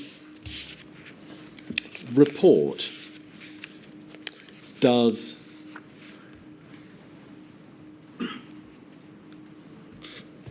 it fulfill this main aim, which was to research and review the many thousands of articles and pieces of learning which concern themselves with the impact of the various governmental measures which were applied by governments across the world in response to the pandemic, and based very largely on the information collated by your tracker team. That's correct. Our project was providing an evidence base for many, many hundreds, indeed thousands of studies that took place looking at what governments were doing in response to the pandemic and what the effects of their policies may or may not be on different outcomes of interest, such as the health of their populations or their economies. Your tracker, the project which I think you launched in March 2020, obviously looked around the world at all the various responses that the governments across the world put into place. Was it one of a number of trackers are you the preeminent tracker of this information, or were there a large number of other bodies also scouring the position around the world to see how governments were responding? It was the largest of these efforts. There were several of them, which we've listed in the appendix, close collaborators and colleagues, each often providing a different set of issues that were the focus. But our project became a focal point for many users of the data because it had huge breadth, covering 185 different countries around the world. Also, in many countries, depth, looking at their subnational jurisdictions, particularly important in places like India or the United States, where subnational differences were very significant, also including the subnational jurisdictions of the United Kingdom. And it became very timely. So the data was collected through a team of trained volunteers who eventually numbered 1,500 in total, a massive team, all using their contextual knowledge from different parts of the world combined with our system, which we trained them in, to create comparable information. And so for those reasons, even though there were many trackers of different areas of policy, this one became an important tool for many governments, for many researchers, and for the public at large. Did many governments during the course of the pandemic, in fact, as a result, incorporate information from the Oxford C19 COVID-19 government response tracker into their own responses, their own analysis, and their planning processes? That's correct. So our data were made available instantly, in real time, on the internet, and so were used by many, many governments, researchers, media organizations to create a record of who is doing what and how does it compare to, for example, a government's own plans or actions. And that was indeed the idea, to facilitate learning. And in the United Kingdom, did the two academic leads of the Tracker project, yourself and Dr. Petherick, assist the United Kingdom government by way of taking part in or joining the International Comparators Joint Unit Expert Advisory Group, which provided timely and vital information to the UK government on what the impacts appeared to be of the various different types of measures applied by governments across the world? That is correct. Dr. Petherick and I had the privilege of serving on this committee beginning from spring of 2020 when it was created, and then through its various forms until around the middle of 2021 when it ceased its work. Just focusing for a moment on the methodology and how the tracker, how the information tracked in the project was assembled. You've mentioned the very large number of volunteers across the world. Did those volunteers have, or were they recruited locally so that they would have the facility, the ability to be able to deploy local knowledge in each country or each jurisdiction or sub-region when collating the various aspects of the impact of whatever measures might have been deployed? That's exactly the strategy that was used. So it's quite important for any kind of comparative exercise to navigate between two fundamental desiderata. One is a comparable system where you can say A is like A, B is like B, which necessarily requires a little bit of abstraction, but also, on the other side, the ability to have real contextual information to understand exactly what a given policy might mean in a particular context, to use the local language to understand that context, understand the meaning of a policy, and to combine those two. And so using a team of volunteers, and I would like to really offer, again, our huge thanks for the way these volunteers gave their time during the pandemic to create this global public good. Using that combination of expertise and the local context with a comparable methodology is what allowed the data to emerge.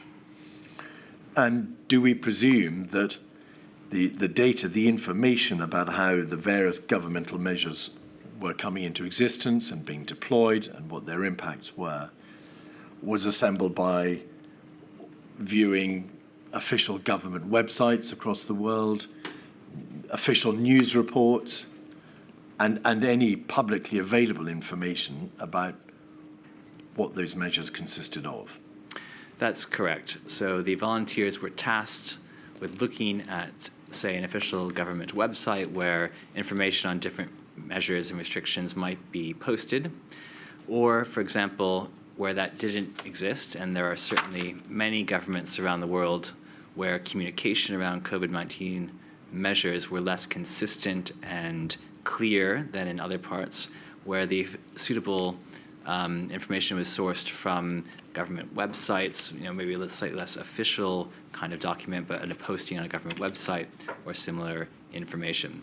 And importantly, the project has recorded these original sources as permanent digital records, and so the entire historical archive for each of our data points is there for consideration.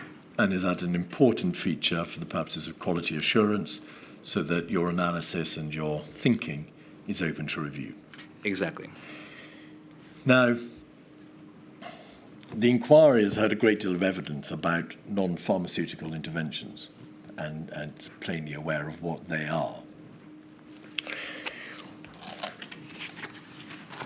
In terms of the sorts of measures that you tracked, in very broad terms, were those measures what we would call non-pharmaceutical interventions, but also including the impact of vaccine-related measures?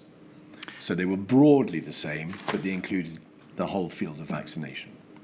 That's correct. So the project began in the spring of 2020 when the most prominent responses governments were taking to the pandemic were in the form of NPIs, often restrictions on movement or travel or requirements to stay at home. However, as the pandemic evolved, so too did responses to it. And so our project had the imperative of adapting and adding new categories of response as our toolkit against this disease expanded.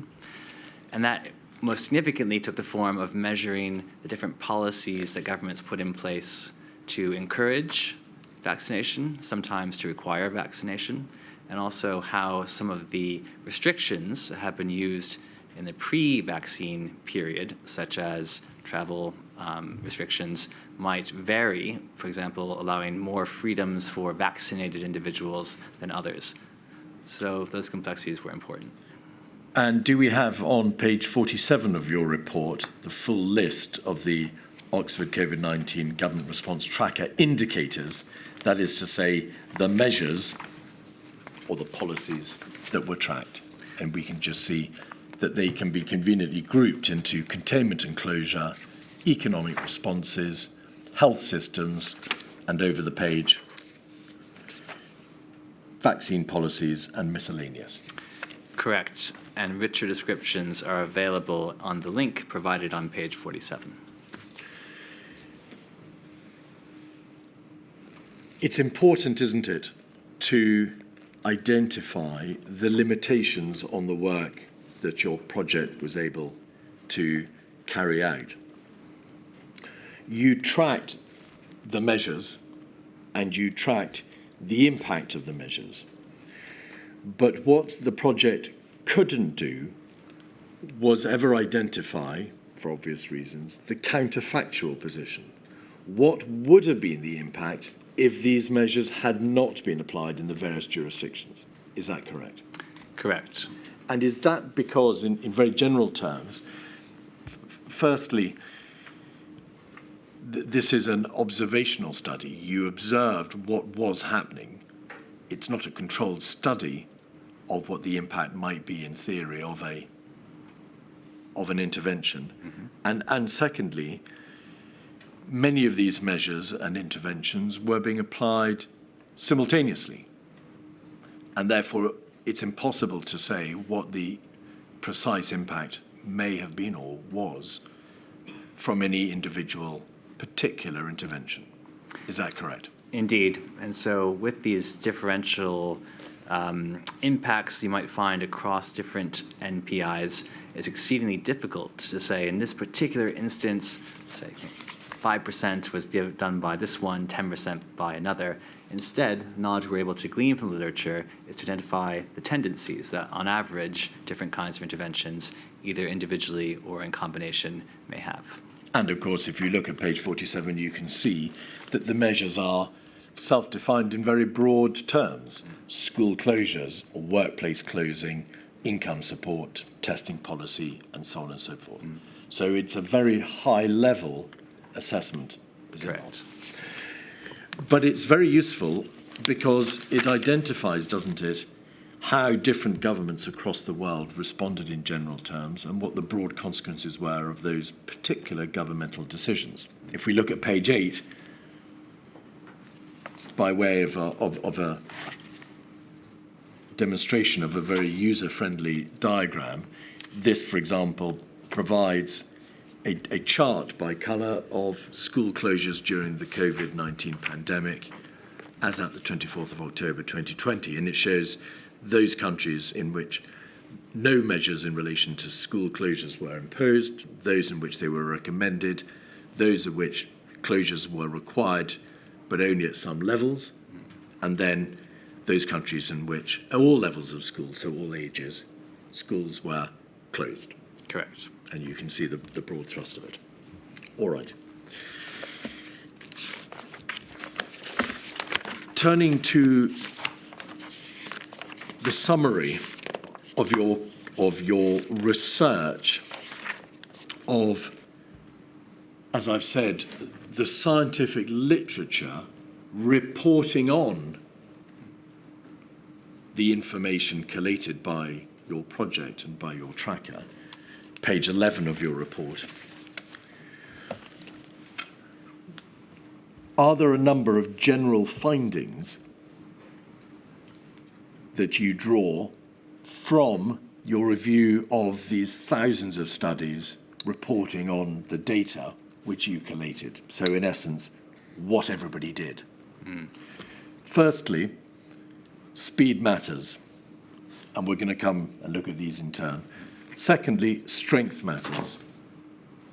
Those two observations, I think, are self-evident, but their meaning is clear. Third, effective use of test, trace, and isolate measures limits both health impacts and the need for restrictive policies. By restrictive policies, do you mean more stringent policies? Correct. More stringent measures. Fourthly, economic support bolsters compliance. By that, do you mean the provision of economic support by government, for example, by way of support for those who are self-isolating, tends to improve the ability or the degree to which a population will comply with a particular measure? Yes. Fifthly, prolonged restrictions can have costs. What sort of costs, in very broad terms, did you have in mind by that phrase? There are many potential costs. The ones we focused on because they were a source of great interest in the literature were around mental health impacts, around domestic violence, around learning outcomes for children, and of course for the economy. Of course, there are many others as well to consider. So now, dealing with each of those broad findings in turn, firstly, speed matters.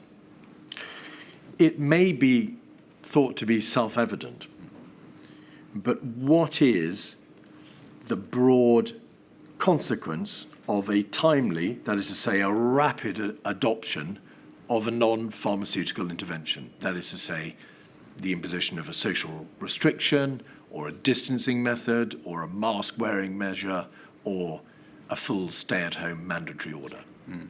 So the long experience of managing infectious disease of all kinds shows very clearly that because such diseases tend to spread in a nonlinear and, in the case of COVID-19, rapid fashion, early interventions, when the prevalence is low, are critical to restrain further spread. Once spread has reached a certain scale And therefore, because more spread means, in exponential logic, more and more spread at a certain speed, it's much harder for any policy to have the same effect it would have had at a lower level of spread.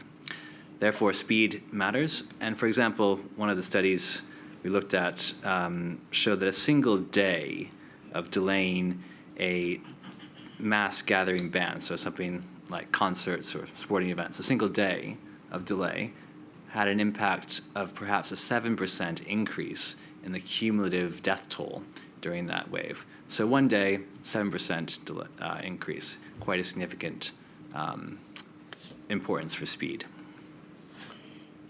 Does your report refer to a number of studies that show, by reference to measures taken during the first 5 days, and also some other studies which show the effects of the implementation of NPIs in general terms during the first 10 to 14 days can have a very significant impact, and did have a very significant impact, upon the transmission of the virus?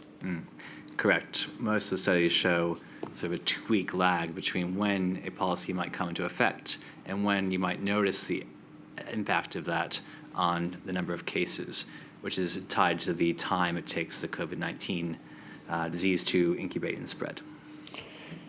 I've described it perhaps a little cheekily as self-evident. It is obvious, though, isn't it, that if you apply a measure, a restriction, because it takes the effect of some sort of restriction, it is bound to have a beneficial impact in terms of limiting the transmission of the virus. But on account of the way in which a viral outbreak or a viral disease will spread, what is the particular significance? What is the particular need for acting fast?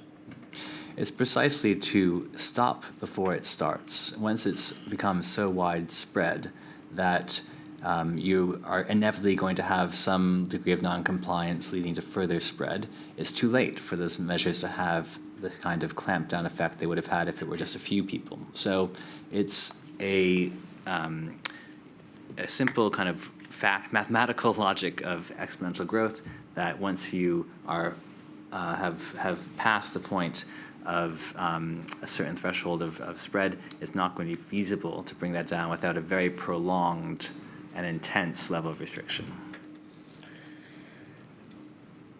Did the tracker and did the reviews, the literature reviews of the tracker and the data that it collated reach any conclusions in relation to individual NPIs beyond that of the one concerning the banning of mass gathering, to which you've already referred, including matters such as school closures? Was there a significant link between the closing of schools and a reduction in the transmission of the virus thereafter? Yes, so as was mentioned, the exact impact of any single measure in a given instance is always going to be difficult to say because they tend to come in packages. But on balance, the literature shows, as you would expect, policies that are more effective at preventing people from meeting each other are going to be the ones that have the greatest impact on cases, hospitalizations, and eventually deaths. And so stay-at-home measures were obviously one of the we observe one of the strongest overall tendencies to do, but school closures, workplace closures also seem to have this effect. What about mask wearing? Mask wearing is indeed one of the factors that has been shown. I think I note the Royal Society's report on this fact showing quite a clear balance of evidence that the right kind of mask wearing in particular has reduced transmission. And when you say the right type of mask, do you mean medical masks, respirators, as opposed to cloth masks? That does seem to be where the evidence shows, yes. Now, you've used the word stringent.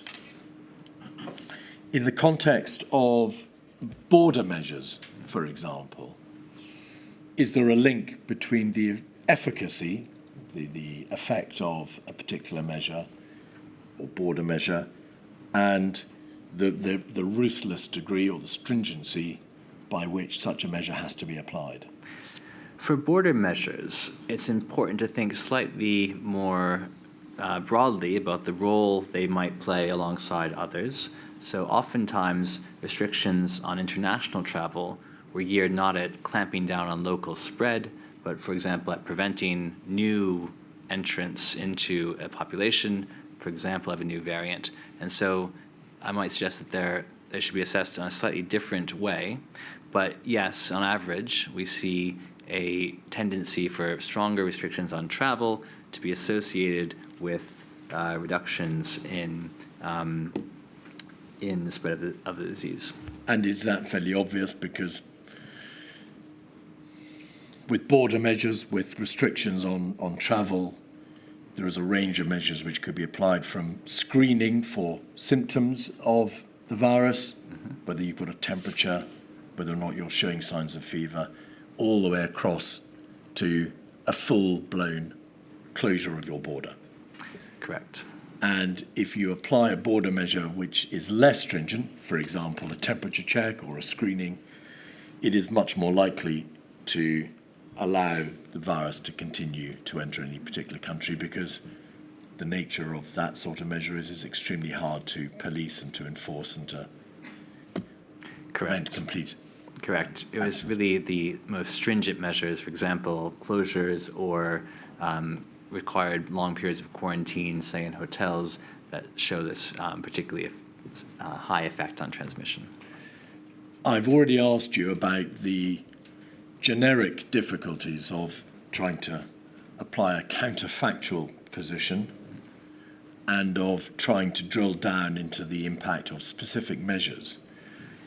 Is it for those reasons that you can't express a view, for example, as to what the specific impact might have been in the United Kingdom of banning mass gatherings earlier? For example, you're aware of the Six Nations matches which were held in February and March, a football match between Atletico Madrid and Liverpool and so on, and a racing festival at Cheltenham. Does the data and the literature provide you with any answer as to what might have been the impact had those large mass gatherings not taken place? A study could be done, a modeling study, which would have tried to use mathematics and statistics to create a counterfactual for comparison. But no, we can't look back in an observational way and say, had this been done earlier, definitely this would be the impact. Rather, what we can say is, let's look at all of the countries in the world, see which ones impose these kinds of mass gathering bans, what the impact that was on their disease situations, and then try to interpolate that to the UK. That's the level of evidence that we can provide. Turning to the second topic, strength matters. Plainly, some measures are more stringent, more ruthless than others. Stay-at-home orders, because by virtue of their mandatory nature, are amongst the most strong policy interventions, are they not? Correct. And does the data and the review show, not surprisingly, unsurprisingly, that stay-at-home orders had the greatest impact in terms of the policy impact? They had the greatest consequence. To the extent we can distinguish individual policies, as we've discussed, yes, they do seem to have a very large impact.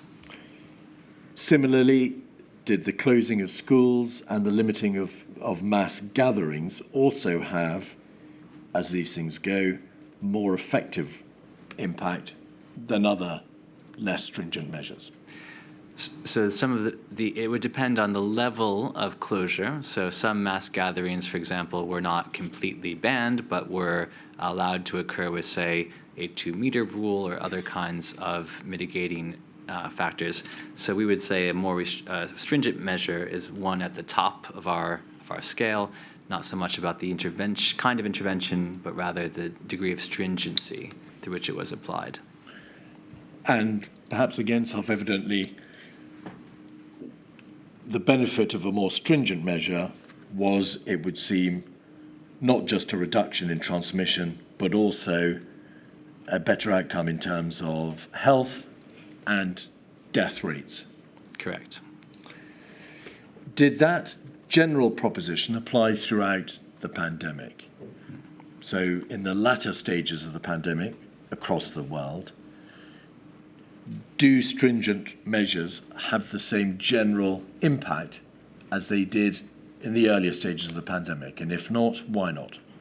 So we must recognize that the bulk of the evidence in the available scientific literature is based on earlier phases of the pandemic. That's when most of these studies were done, because even though it's now especially self-evident, perhaps to us now, that these kinds of measures did reduce transmission and therefore cases and therefore hospitalizations and therefore deaths, that evidence base did not exist in the same kind of robust way for this particular disease when it had recently emerged. So there's a huge flurry of studies in that first period. As the pandemic progressed, new research questions around, say, vaccination drew attention, and so there was a wider range of topics that needed to be considered. But overall, the studies that were conducted on MPIs across the period of the pandemic do show consistent results. As the pandemic progressed, however, one of the most important things to control for, well, two of the most important things to control for were how vaccinated a population was, how vulnerable it was, how exposed it had been, and in the same vein, how different variants of COVID-19 were more or less transmissible. And so we expect in a more vaccinated population, or one that had been exposed to higher levels of infection before, we'll see less of an effect because there's not as much vulnerability. And also, with a more transmissible version of the virus, it will be important, we'll see a less significant effect because more would be needed to achieve less. So, if I may not do, hoping I don't do a terrible injustice to your learning, trying to summarize it, later during the pandemic, when populations by and large had become more vaccinated, such governmental measures as were put into place at that time would be bound to have less impact and less effect because the populations had by then already become vaccinated. And therefore there was firstly less need for stringent measures, and secondly, by comparison to the beneficial impact of vaccination, whatever stringent measure you might otherwise put into place would have less impact. And secondly, as variants came through with different transmissibility features, for example, a particular variant might have an impact on young persons and children, the closing of schools at that point would have proportionately, therefore, a greater impact. If that were the case, that would indeed line up in that way. So the overall relationship remains the same: more stringency, more quick speed, fewer cases, fewer hospitalizations, fewer deaths. But the size of that effect will go down as the population gains more protection through immunity, and the size of that impact will go down as the transmissibility of the disease increases. Test, trace, and isolate measures were applied by a number of governments. It's common ground, and not open now, I think, to serious debate, that the United Kingdom was not a country that was able to deploy significant test, trace, and isolate measures in the early days of the pandemic. Does your data show that test, trace, and isolate measures were, generally speaking, highly effective? Our review of the literature does show this to be the case, indeed. The evidence base, we must say, though, is harder here because it's very difficult to find comparable information across countries on, for example, the percentage of contacts traced each time, or the time it takes to trace those contacts. Even here in the UK, we don't have necessarily consistent information about those two key variables over the whole course of the pandemic. And so here's a slight difference in the quality of the evidence the world has available, but the studies that have been done nonetheless very clearly show that effective test, trace, isolate, and support measures were very helpful. Contrary to what I suggested to you earlier, which is that it's generally not possible to demonstrate the counterfactual position, have there in this particular field, the field of test, trace, and isolate, nevertheless been some studies which did attempt to predict or to show what the position would have been in the United Kingdom had there been more comprehensive levels of testing and contact tracing? That's correct. So I would direct you to page 15. We've summarized a study by Panaskova Griffiths et al. 2020, which was, as I said before, a modeling study, so using hypothetical parameters to estimate the effect of a counterfactual. And in that case, they did show that TTI strategies could have been successful, in particular on the second wave of COVID-19 in the UK, if they had been more effective at capturing a wider range of contacts more quickly. Turning to economic support and the bolstering of compliance, were there a number of studies which showed in general terms that when stronger, so more extensive, more generous economic support policies were adopted, compliance with whatever social measure, for example, self-isolation, that was in place, was better? Correct. So there are two categories of studies that are particularly relevant here. First, a number that show that existing levels of economic deprivation or short-term economic shocks reduce compliance. And secondly, and relatedly, when there's economic support that's provided, either through government programs, such as the furlough scheme here in the UK, or, as was the case in many countries, through social organizations. For example, in India, an extensive social provision of food to vulnerable households. This was very helpful in ensuring greater compliance with MPIs. The costs of prolonged restrictions is your next theme. Again, self-evidently, perhaps, the evidence which you looked at strongly suggests that strict and prolonged non-pharmaceutical interventions will have negative impact on mental health, educational prospects, particularly deleterious effects on older adults, and also the increased prevalence in domestic violence. Correct. And were there a number of studies which showed that in relation to that latter issue, that of domestic violence, there were substantial increases in domestic violence as a result of the prolonged use of some NPIs, and that was in countries in Europe and in America, across the world.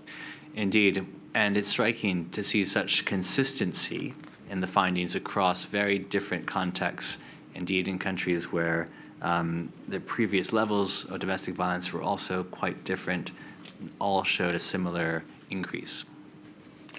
Again, we've heard evidence on this from a number of sources.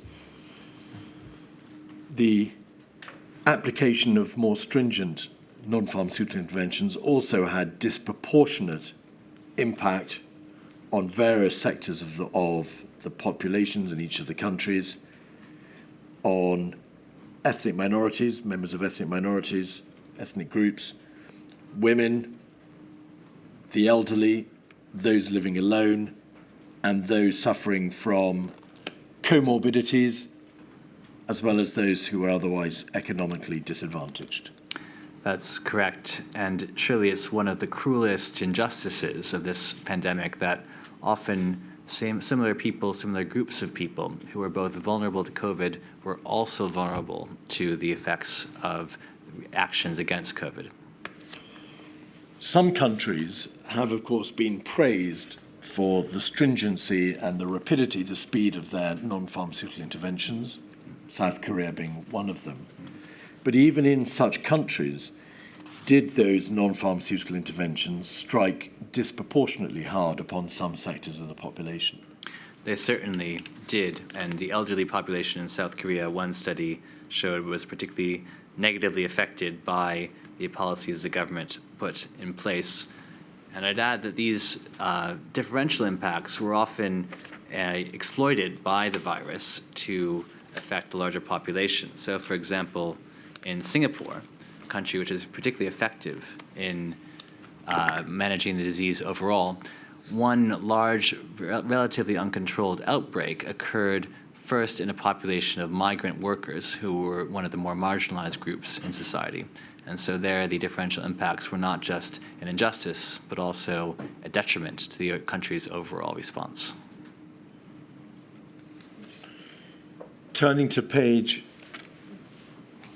19 of your report, you then turn to focus upon the United Government's own responses, but in a comparative perspective, by which do you mean that you've looked at the NPIs which were applied in the United Kingdom and you've compared them in terms of the speed and stringency with which they were imposed by the government here against other countries and in relation to the particular nature of those NPIs?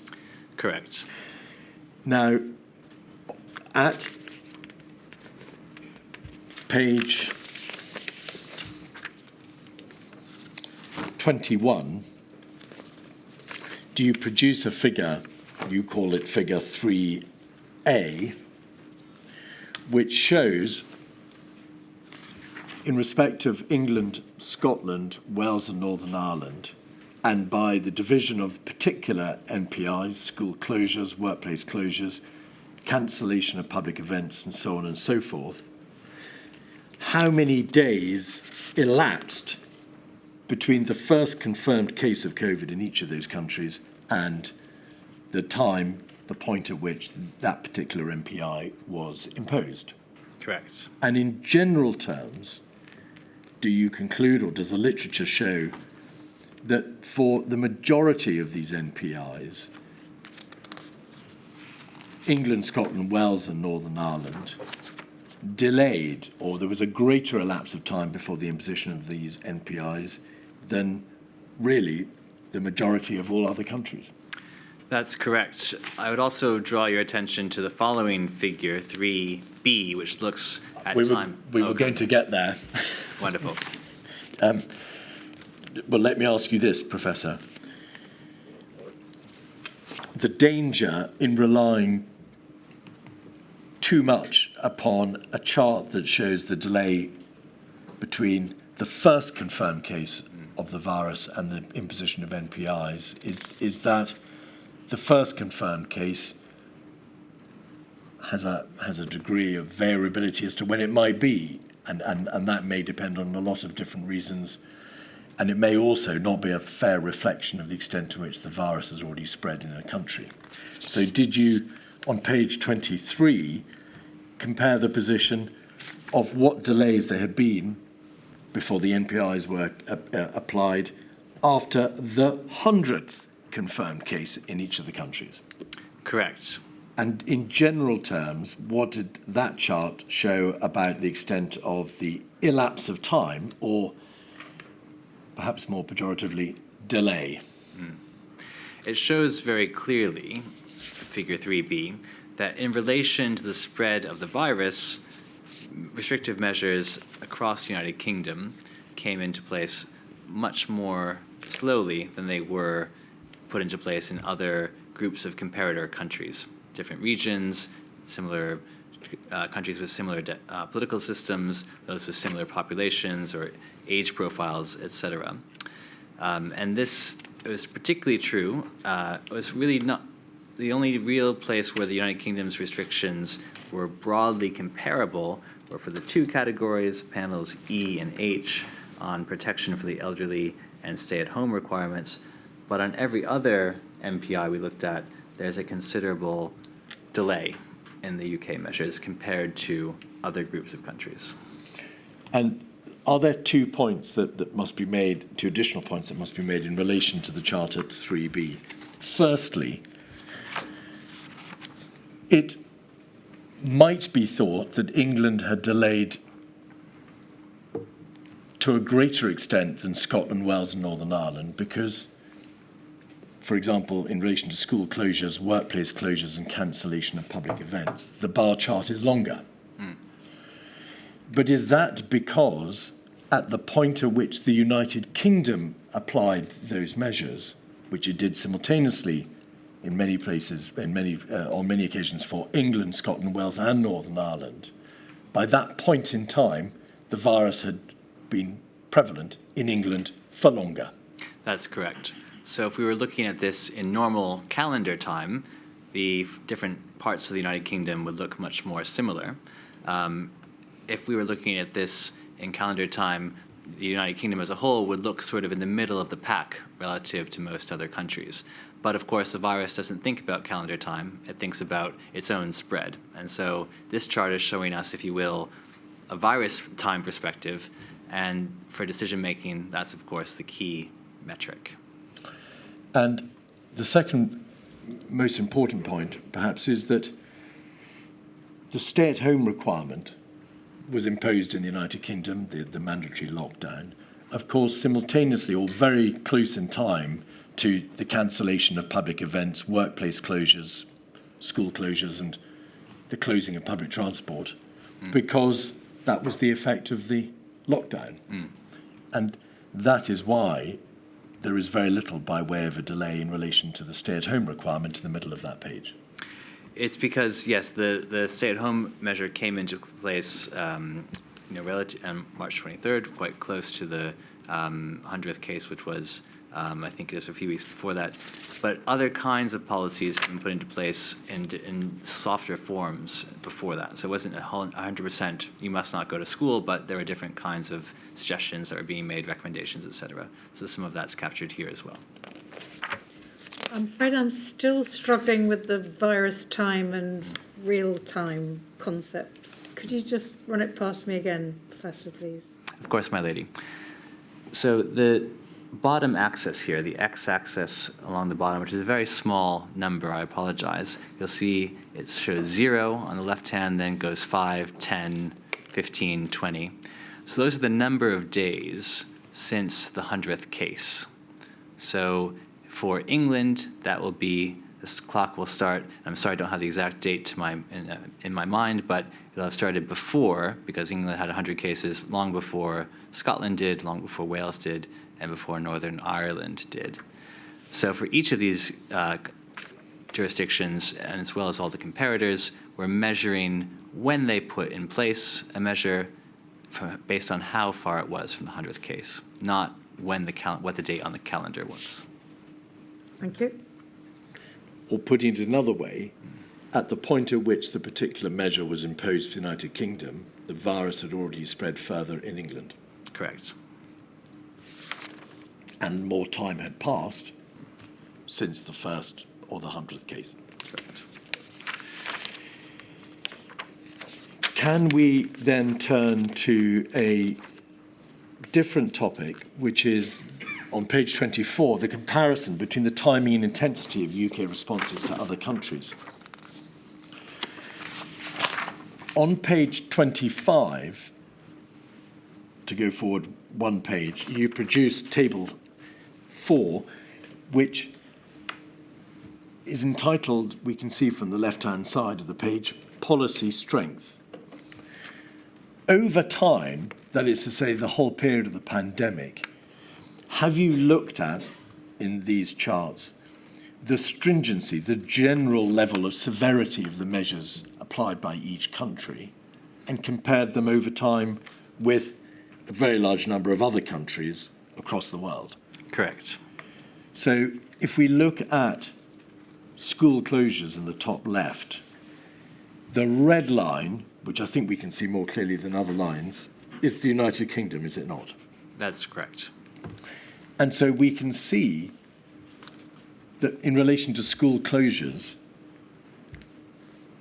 in the early days, there was a fairly high level of stringency. The United Kingdom was more severe, more strict in terms of the school closures, meaning any possibility of what was being done in relation to schools. But then the red line comes right down to a very low level of stringency and then goes back up. Similarly, workplace closures on the right-hand side, we can see that in the early days, workplace closure was prevalent, of course, in the United Kingdom because of the lockdown, was more stringent than almost all other countries or regions. It comes back down, but not as far as the lower level of stringency for other countries, and then goes rocketing right back up again, of course, around the time of the second wave. Yeah.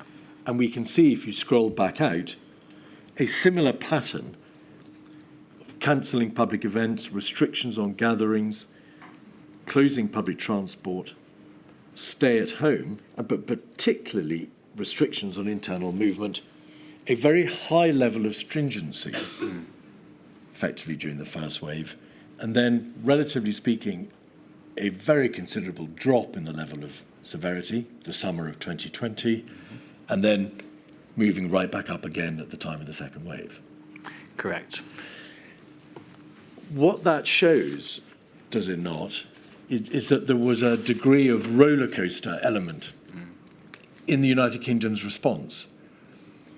By comparison, I emphasise, to other countries, we went right up the scale and reacted, some would say overreacted at the first wave, then underreacted between waves, and then rocketed right back up again at the time of the second wave. There's certainly in the United Kingdom's response, as in many other countries, I should add, a element of ramping up, ramping down, ramping up, ramping down, and so the metaphor of a roller coaster does come to mind. The important difference between this line of red line showing the United Kingdom as a whole and the other countries listed here is, of course, these are averages, the other ones. So there'll be within every one of those lines a number of countries, some a bit higher, some a bit lower. This is showing the central tendency of these different groups. And so as the legend has fallen off the screen, zoom in here, but you'll see that, for example, the yellow line is parliamentary democracies across the world. And indeed, the UK is higher right through to the middle of 2021. After spring 21 becomes much lower on average across all these different measures. You have already taken us to the earlier charts, which showed us much more carefully the delay at the beginning. These charts show overall the level of stringency over time. Are you able to reach a view as to whether, in general terms, the United Kingdom applied non-pharmaceutical measures only when it became apparent that they were unavoidable because they were delayed, and at the time at which they were then imposed, we know in the United Kingdom the NHS was believed to be likely to collapse. And then when they're lifted, there is then a long period of delay before consideration appears to be given to their reintroduction. And then when they are reintroduced, again, because of the passage of time and the lateness, there is a requirement for those restrictions to be ever more stringently reimposed.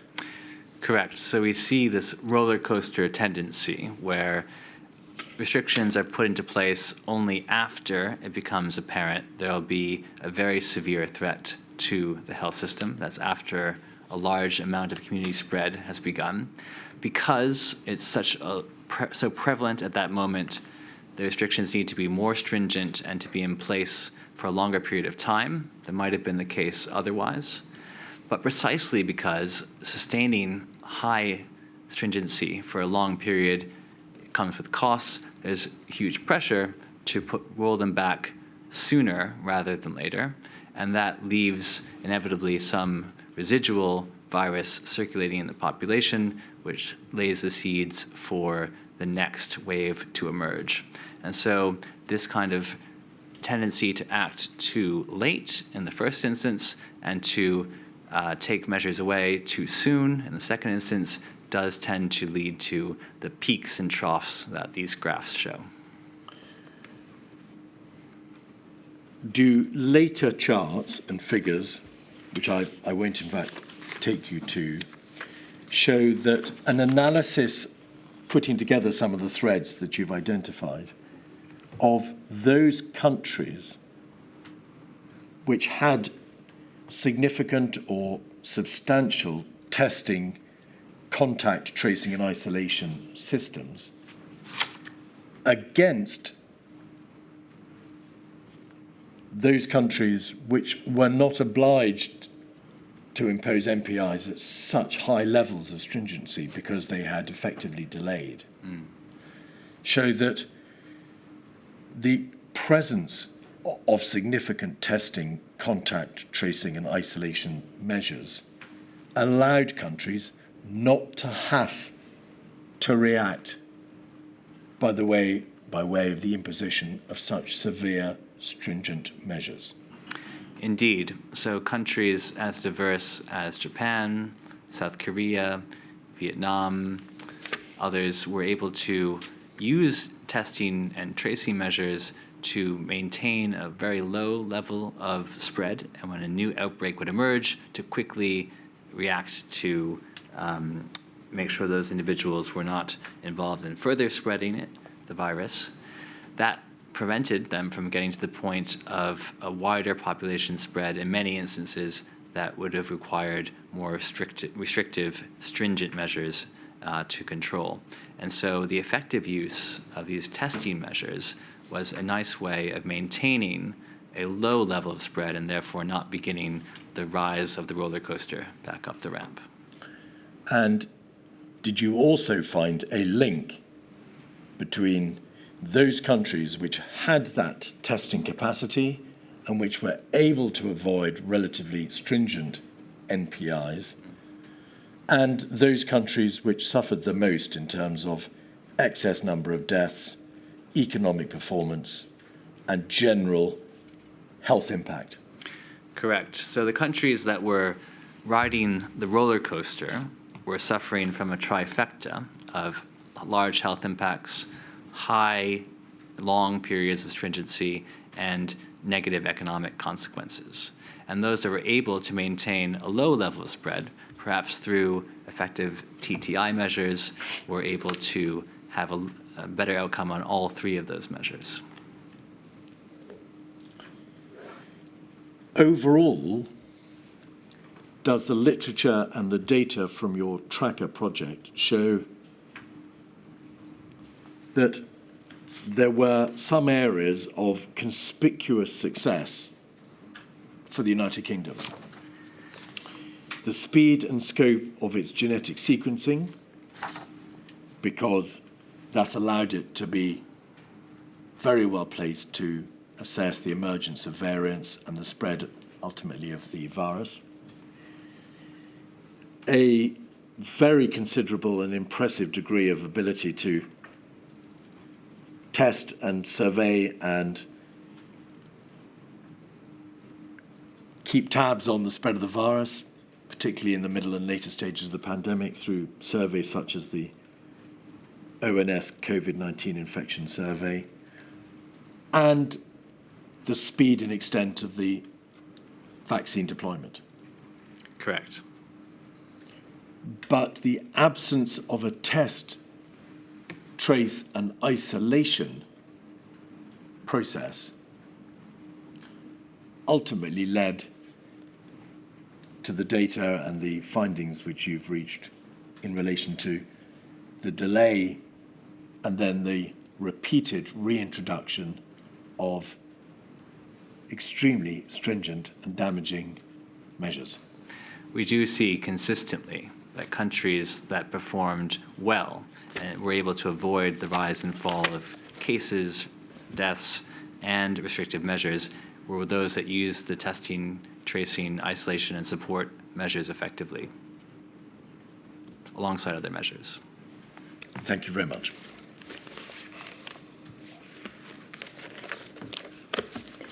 Thank you very much indeed, Professor Hale. Extraordinary project. Thank you. I had no idea projects like that were going on. I think one of my previous witnesses asked for global comparisons, so extremely helpful. Thank you. You're very welcome.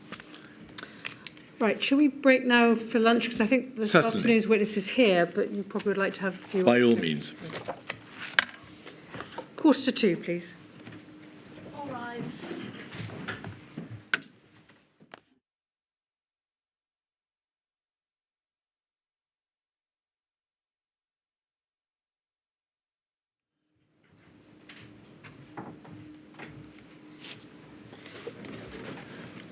Mr. Keith. Milady, the next witness is Sir Mark Woolport. Do solemnly, I do solemnly, sincerely and truly declare and affirm that the evidence I shall give that the evidence I shall give shall be the truth, the whole truth, and nothing but the truth. shall be the truth, the whole truth, and nothing but the truth. Could you give the inquirer your full name, please? Yes, I'm Sir Mark Jeremy Woolport. Sir Mark, you gave evidence in Module 1, so let me welcome you back. Thank you. And thank you for the provision of a further statement, and this time the Royal Society report, to which I'll turn in a moment, in relation to which you were the chair of the expert working group. That's correct. You are well known to this inquiry. By practice, you specialise in clinical medicine and research as a general physician and rheumatologist. You latterly became head of the Division of Medicine at Imperial College.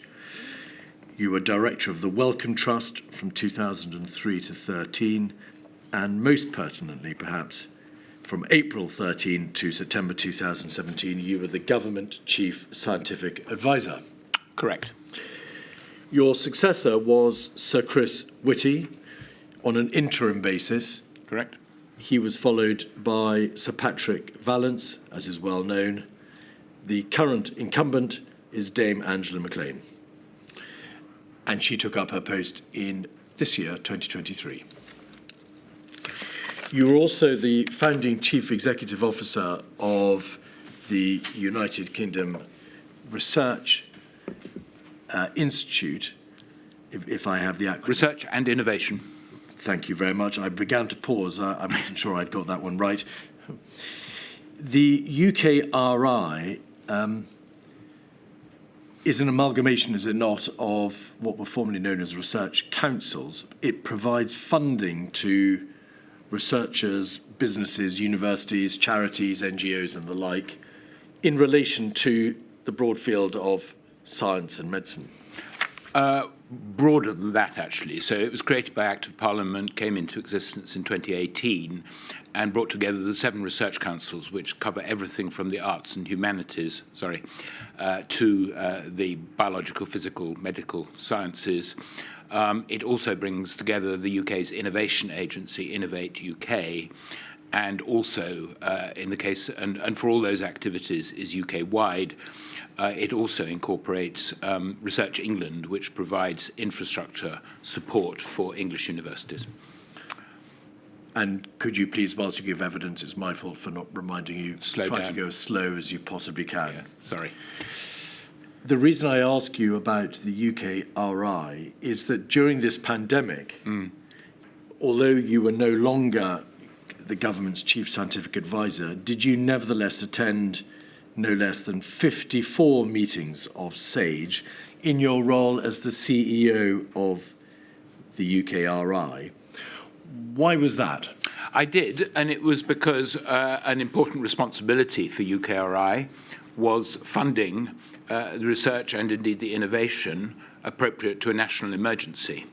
And in the context of that, and actually one of the reasons for the creation of UK Research and Innovation is that that research included everything from biological sciences around the virus itself, right through to the social sciences funded by the Economic and Social Research Council.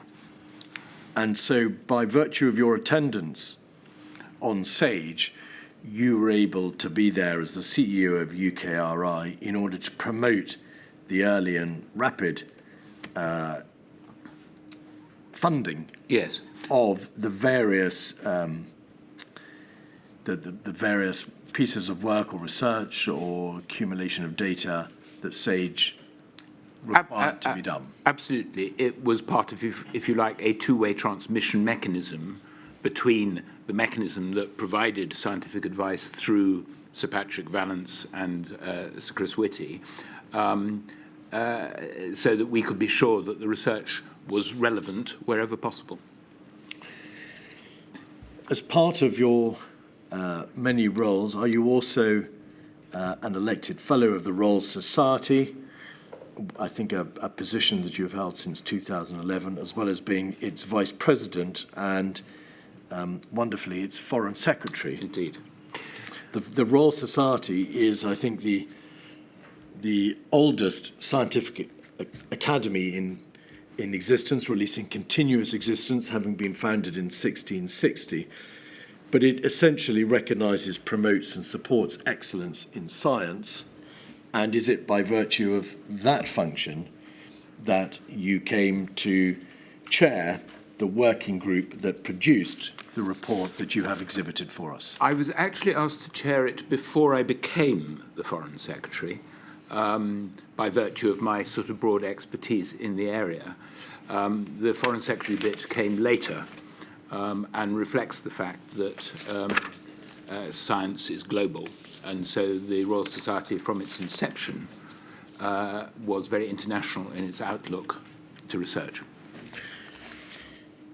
The report that the Royal Society has produced, and it forms the heart of your evidence in this module, was produced and published, was it not, in order to set out, in general terms, what has been learned about the effectiveness of the application of what we now well understand to be non-pharmaceutical interventions. Is that correct? That's correct. And did the working group, which comprised, I think, 6 groups of researchers, assemble and examine evidence from around the world in order to be able to determine the effectiveness of that application? Yes, that's correct. NPIs are usefully summarised at page 20 of your report. They're very familiar, of course, to this inquiry. They're defined in the report as any measure that is implemented during an infectious disease outbreak to attempt to reduce transmission that is not a vaccine or drug. They can be behavioural, social, physical, or regulatory in nature, and they can, of course, be encouraged to be adopted or applied through a variety of approaches, from advice and guidance to the force of law. And they comprise masks and face coverings, social distancing and lockdowns, and over the page, test, trace and isolate, travel restrictions and controls, environmental controls, and communications, which, although not a measure, form an essential part of the debate about the efficacy of non-pharmaceutical interventions. That's correct, and of course they all have in common that they're intended to reduce the transmission of an infectious disease, in this case a virus, by acting to reduce the exposure of people to the hazard, which is, in this case, SARS-CoV-2 virus. At the heart of any examination of NPIs and of their efficacy, must there be an acknowledgement to the fact that every virus is different in terms of its forms and degrees of transmissibility, and that the first line of defence, if you like, in relation to dealing with a viral pandemic, particularly a respiratory one, was the application, the consideration of NPIs, because there were, of course, in those early days, no antiviral treatment and no vaccine. That is absolutely correct. There were no specific medical interventions at that stage. But it's important to recognise that not only do different viruses vary, but the coronavirus itself varied over time. And the main driver for the evolution of a virus, or indeed a bacteria, is to reproduce more effectively. And so, in general, infectious diseases tend to become more transmissible. And so the barrier function of, for example, a mask becomes harder and harder as the transmissibility goes up.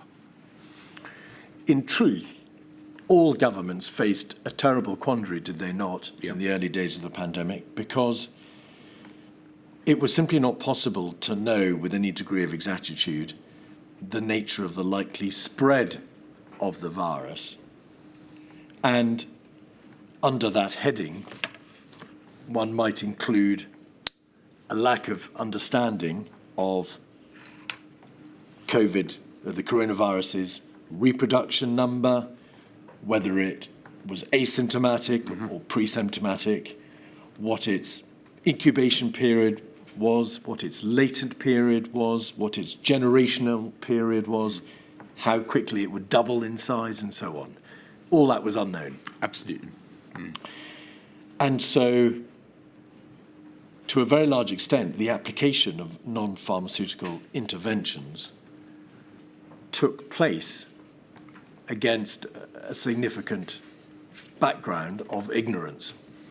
Yes, that is absolutely right. And whilst the principles of how non-pharmaceutical interventions work, as I've already said, because every infectious disease is slightly different, then policymakers were faced with an extremely difficult challenge, which is new infection, as you say, much not known about it, its clinical features poorly understood.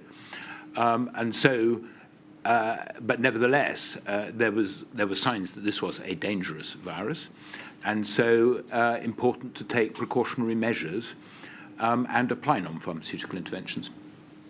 And once it became apparent that this was a virus capable of causing death in large numbers, as well as severe injury,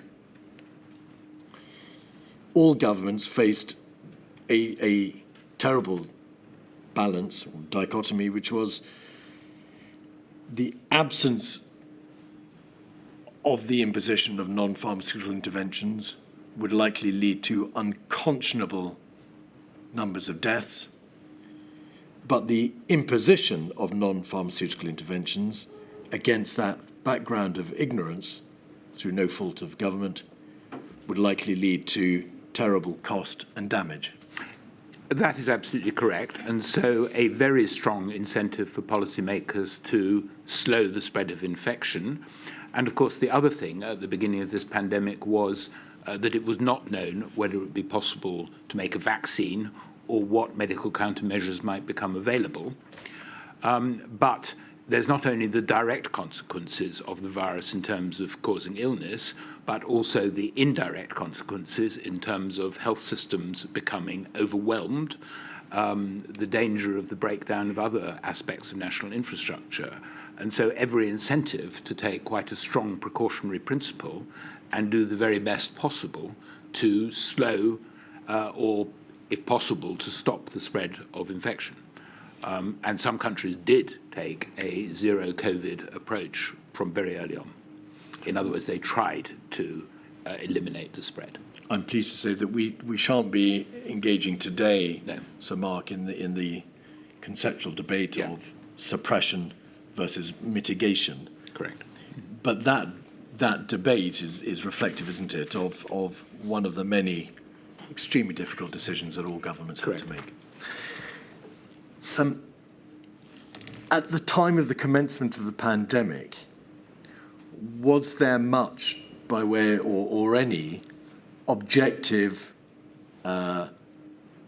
analytical information or research available to governments as to the likely effects or impacts of this broad range of non-pharmaceutical interventions? Well, once it became clear, which it did fairly rapidly, that it was transmitted by a respiratory route, then there was a lot of evidence that if you could keep infected people away from uninfected people, that would reduce the transmission.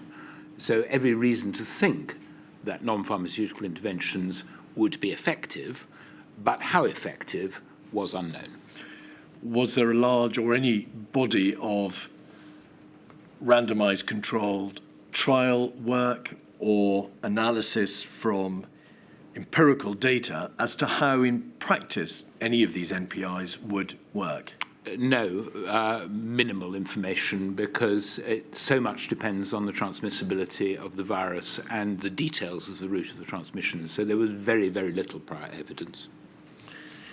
And do we therefore take it from that because governments were forced at great speed to apply non-pharmaceutical interventions at the commencement of the pandemic, there was no opportunity for them to be able to put into place at the same time any sort of system for empirical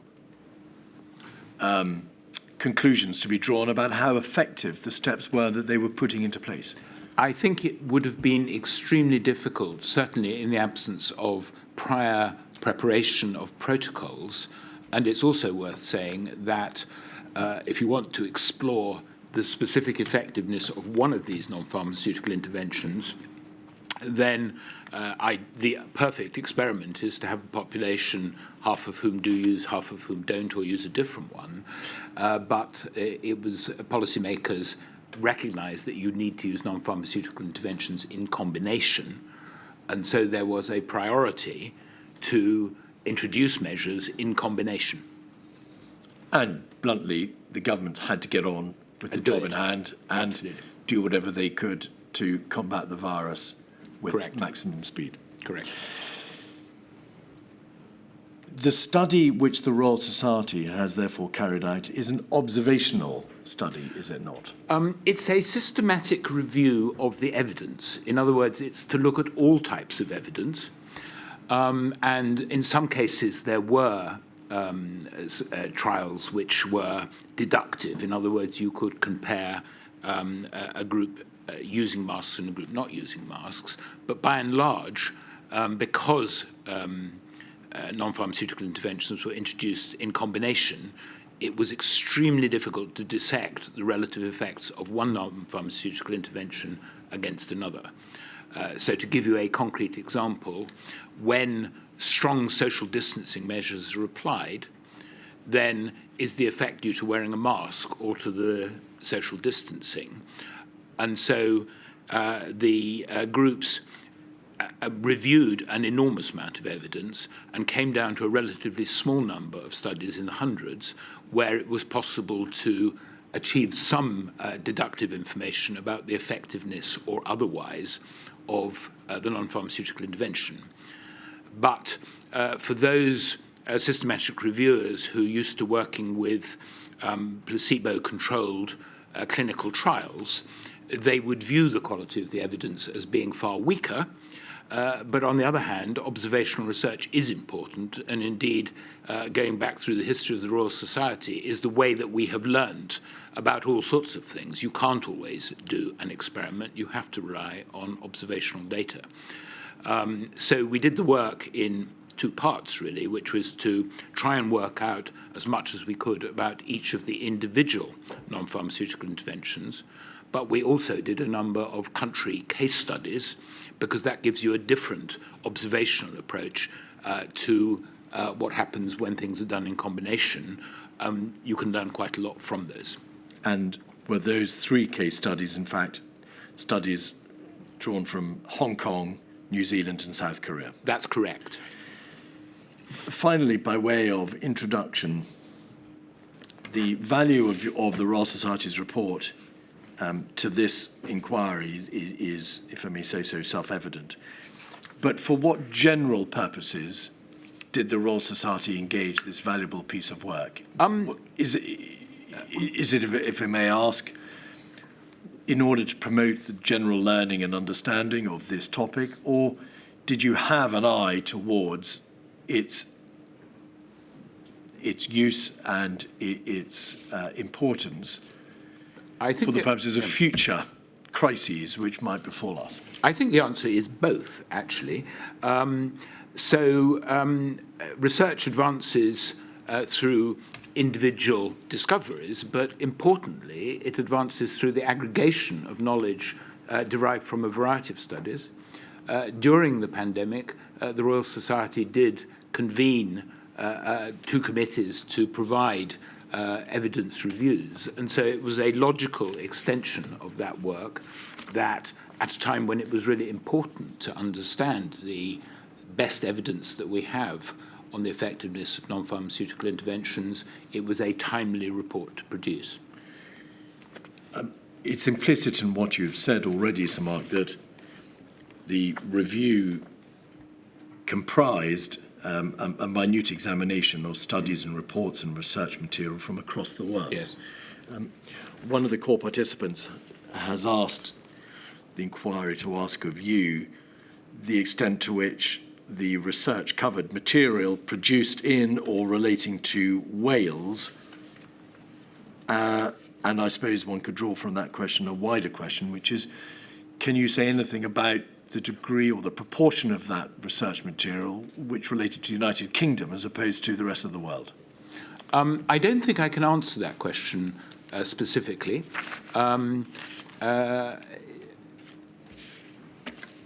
We deliberately looked worldwide, and the criteria for inclusion was that it was published in English, and so I can't answer the question specifically with respect to Wales. But I can say, as an example of a study which is actually slightly outside the remit of this, we learnt an enormous amount about the efficacy of the vaccines from studies that were done at a population level in Scotland. So we were more interested in the evidence and its quality than its geographical origins. Thank you very much. Could we now then turn, please, to the general findings? Yeah. The conclusions reached by the research done by the Royal Society in relation to each of the NPIs, and we'll pick up the thread, if we may, at page 28 of the Royal Society report under the heading of masks and face coverings. In general terms, prior to the Royal Society's report, there was very little material by way of previous systematic reviews into the effectiveness of the wearing of masks. And by masks, I mean cloth and medical and respiratory and the whole range of masks. Is that correct? That's correct. Yeah. The research looked at available evidence in relation to the efficacy of all masks, as I've suggested, respirators, surgical masks, and face coverings such as cloth masks. Is that correct? Yes. And there were a number of 35 observational studies, in fact, which were looked at. And in relation to the effectiveness of masks in reducing SARS-CoV-2 transmission, if we go over the page, did the majority of the studies themselves conclude that masks and mask mandates, by which I presume you mean mandatory orders to wear a mask, reduced infection compared to those studies that found there had been no effect? Yes. So there were 35 studies in community settings. 3 of them were, in fact, randomized controlled trials, and there were 32 observational studies. And then there were a further 40 studies in healthcare settings, one of which was a randomized controlled trial, and 39 observations. And the majority of those studies, the large majority, showed that the masks were effective. Importantly, there was a gradient. In other words, respirator masks were more effective than surgical masks. And mask wearing in the context of a mandate, in other words, an instruction with more or less legal force behind it to wear masks, were also more effective. So, if you like, the plausibility of the results was emphasised by that gradient of effect. In other words, you might expect that a very, the sort of mask that you'd wear in if you were exposed to a dangerous toxin is much more likely to be effective than a loosely fitting mask. I should qualify by saying that there was information about mask wearing in other infections, and in fact there were evidence syntheses, and we've learned about flu as well. So it's not that there was no evidence, but there was no evidence in relation to masks in coronavirus. The issue of mask wearing is a particularly vexed one in the context of the general population. To what extent did the research indicate a level of efficacy for cloth masks of the type that the government might order or mandate a population to wear, so non-medical? I don't think there were any of the systematic reviews that could distinguish between, say, cloth masks and surgical masks. So I don't think we have information to answer that. Was there also, do I remember, conflicting advice about mask wearing and its effectiveness and whether it engendered complacency? There are lots of interpretations of the evidence, and this is one of the challenges with observational data. It could be that those who avidly wore masks of any sort were more likely to socially distance themselves. So there are other interpretations, but nevertheless, and particularly I think in the healthcare setting, where people are more likely to wear the mask correctly as well, because anyone who saw mask wearing, a lot of masks were worn underneath the nose where they would do no effect or weren't fitting properly. So it's another case where the fact that actually they were shown to be effective in healthcare settings suggests that there was, if you like, a causal relationship between the mask wearing and the protection. The next broad group of NPIs that the research addresses is the social distancing and lockdowns on page 31. Under that heading, does the report include recommendations for people to stay separated from other individuals, as well as legal mandates to stay at home? There were 34 studies on physical distancing, as opposed to 151 studies that were looked at stay-at-home orders. So the group that did the social distancing and lockdown work divided into, I think, 9 different groups of social distancing measures, which included restrictions on mass gatherings. I won't read them all out, but they're listed in the report. Workplace closures, school closures, correct. Care home measures, mass gathering, and physical distancing. And in general terms, and I suggested similarly to Professor Hale before you, perhaps not surprisingly, the research showed that these social distancing measures were associated with considerable, that is to say, significant reductions in community-level transmission of SARS-CoV-2. That's correct. Was there a link found between the degree of stringency in the application of these various measures and the degree of reduction in transmission? Yes, broadly there was. So stay-at-home orders, the more stringent the measure, the more effective. The restrictions on mass gatherings were important. But each of them were effective. And, of course, quite often these were applied in combinations as well. And I think it's important, we will come back to it, I think, but NPIs work in combinations. That's the critical thing, that none of them, physical separation on its own, if one had been able to physically separate people for a prolonged period of time, would have a very profound effect, but would also be possibly unhealthy in other ways. But a stay-at-home order will, of course, encompass necessarily within the effect of such an order a form of distancing, a social distancing, as well as, depending on the width of the stay-at-home order, an impact on schools, workplace, and... Absolutely correct. But, of course, stay-at-home orders are have to be modified in order to keep a nation working, and so key workers would still have to go to work. But correct. And one of the more important points in this chapter concerns the recognition of the effectiveness of social distancing and the importance of social distancing in care homes. Yes. Because some of the research showed quite plainly that strict cohorting of staff alongside residents and restrictions on visitors was associated with significantly reduced transmission. Again, unsurprisingly. Yes, I think that's exactly right. I think that none of this is surprising when you think about the first principles of stopping an infected person infecting an uninfected person. So, but that is absolutely right. In care homes, if you could restrict the movement of care workers, for example, between different care homes or between different populations, that reduces the chance of anyone infected, in this case an infected care worker, infecting large numbers of people. So that's important. And equally, if you have got people in a care home who are infected, then keeping the staff that look after them separate from uninfected people is important. Test, trace and isolate. Yeah.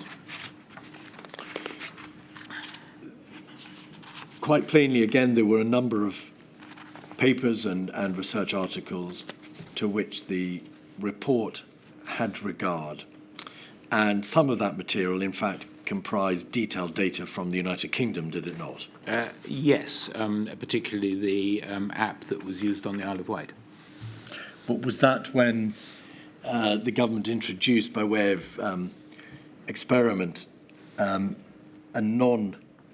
think it was a non-Apple, non-Google app, and they applied it across the Isle of Wight to see what the response would be and whether or not it was effective in ensuring compliance with That is correct. social distancing. The evidence overall is strong that if test, trace and isolate is applied early and effectively, then it's actually quite a powerful measure, and we may come back to it when it comes to the discussion of Korea. But almost all of these interventions, the other thing we haven't specifically talked about is the sort of the force of transmission. In other words, when there are a very large number of cases in a community, so the exposure goes up. And in the case of test, trace and isolate, when you've got very many cases, then it's very difficult to apply it at a national level. And so with all of this, early application is important. And that's a point, if I may suggest, of enormous importance in the case of the United Kingdom, because the position wasn't it, that, and it's well established, that there was no significant or comprehensive test, trace, isolate system in the United Kingdom in the early days. Yes. And what the evidence from South Korea, along with New Zealand, Australia, and a number of other countries, shows that if there is in place such a system, it becomes possible for the government to be able to control the spread of the virus before it runs away. Yes, I think that is correct. It is, of course, difficult to extrapolate between different countries because, of course, the application of all of these non-pharmaceutical interventions depends on all sorts of social and cultural issues as well. Of course. Korea was very well prepared because it had had the outbreak of MERS in 2015. And I think it's fair to say that not only the government was more prepared, but the community was aware of what happens when you have a dangerous virus in your country. And so they were able to adopt. So testing on its own with sort of voluntary isolation doesn't work nearly as well as if you've got very systematic testing coupled with the tracing and the isolation. Those are the key other elements. And it therefore is the key feature to a system, a comprehensive, scaled-up system of test, trace, contact and isolate, that it is necessary but not sufficient, because it may only work either at the beginning of a pandemic or during the course of a pandemic below certain levels of incidence. That is to say, the spread of the virus or the level of incidence of the virus has to be below a point at which this system of test and trace can work in practice. Yes. If the level of incidence is too high, no system of test and trace, however sophisticated, could get on top of the problem. When the level is very high, then essentially you end up testing, tracing, and isolating the whole country, which is where you get to lockdown measures. So it is exactly as you describe. It's when you have geographically limited and low levels that you can remain able to test at sufficient scale and bring it under control without locking down everyone. We may never know what the effect would have been had the United Kingdom had a comprehensive scaled-up test and trace isolate system at the beginning. But is there anything that can be said about the levels of incidence, the level, the spread of the virus in the early days in the United Kingdom? Well, the one thing we do know is that in February of 2020, there were about 1,500 independent importation of cases, which was across the whole nation, from people who'd been away during the half-term school holidays in Italy, Spain and Switzerland, who'd been on skiing holidays. And because they were a young and fairly fit population, they managed, the sort of severe morbidity wasn't really seen in that population. So the UK was hit in a very widespread way very early. We didn't have tests nearly as early at scale as Korea did. So a lot of this comes back to the evidence I gave actually in Module 1, which is the real challenge for nations is to be prepared. Of course. And were genomic studies, in fact, subsequently carried out, in particular a main study in the summer of 2020, which was able to trace back the genetic origin of a large number of infections Yes, in the United Kingdom to viral infections in France, Spain, and Italy. Yes, that is correct. And as a result of that, we knew that these were independent introductions. There was what is known as a widespread, a widespreading of individual separate infections across the United Kingdom. Yes. I think it may go slightly beyond this report, but there were important sort of chance events in different countries that altered their experience of the disease. And obviously those countries that are extremely well connected global transport hubs had more exposure early on.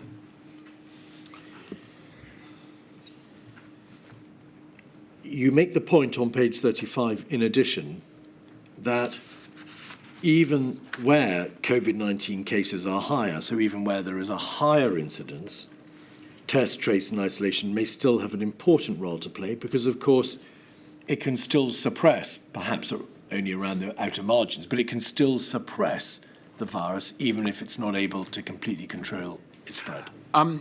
Well, that comes back to the need for the combination of measures. And so, but I mean, you need a very high intensity of testing if you're going to be able to be effective when there's. The question is really whether the outbreak is geographically localized or whether it's spread. Well, that leads us on very neatly to the next broad area of NPI's travel restrictions and controls across international borders.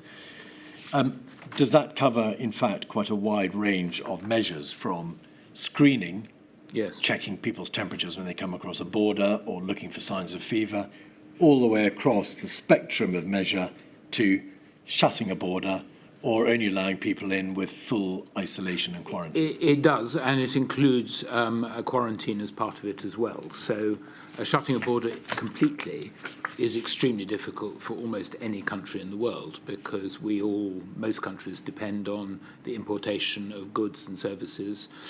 And so how do you deal with the necessity for people to come in? And of course, quarantine is then a very powerful tool for that. Starting at one end, Yep. does the does the research show that screening measures were particularly effective in controlling the spread of the virus? Screening measures were very weakly helpful because of the incidence of asymptomatic infection. Could you just elaborate, please, on that? Yes, so if you have someone that you're screening on the basis of the fact that they have a temperature or they're coughing at the border, that will only pick up people who have symptomatic infection. On the other hand, it may be that there are people who are either infected but have no symptoms, or in fact are in the earliest days of an infection, and even a PCR test might not become positive for 2 or 3 days after they've crossed the border. So simply health screening on its own, even with a one-off PCR test at the border, people will leak through who have the infection. And standing back, of course, every government which is considering any sort of border measure has to grapple with the conundrum of what the impact would be of the imposition of border measures in terms of trade, travel, and that presents an even greater problem for those countries like the United Kingdom, which are more interconnected and engage in greater levels of trade than some others. Yes, that is correct. And there's also the question of the prevalence of the virus in the country that people are coming to compared with the country they're coming from. So if you're coming from a country which has the same variant at the same level, border controls won't have much efficacy. On the other hand, if they're coming from a country with a much higher rate of the virus, then they are potentially very important. And also, when you've got new variants emerging, you may be able to slow them down. And if a country already has COVID established in it, stopping individual members of the public travelling into that country will be like, well, allowing them in might be, I think it's been described as throwing a lit match onto a yes, raging fire. But with the exception that if there are new variants emerging, then that may still be relevant. But I think the real point about the travel measures is that, again, you have to implement a comprehensive package for them to be effective. And I think New Zealand is quite an interesting example we'll come to, where they have the advantage that they're geographically isolated. I mean, basically you get there by plane or occasionally by boat, ship. But they found even with the most stringent application of border controls, there would still be influx into the country. So, for example, at the border, it may be that a border official or someone supervising a quarantine facility could become infected and carry the infection into the country. So, border controls are only effective in the context of other stringent measures as well. And so that we may be clear, in those small number of countries where rigorous border closures enabled those countries to keep a tight grip on the virus, and by and large thereafter to avoid long, stringent national lockdowns, for example. Those border closures were coupled with other NPIs, but in particular TTI, test and trace. Absolutely. It was test, trace and isolate coupled with border controls. And of course it was found that long periods of quarantine were more effective than short, that compulsory quarantine was more effective than voluntary quarantine. And later on in the pandemic, it was found that you could probably reduce quarantine times if you did daily testing.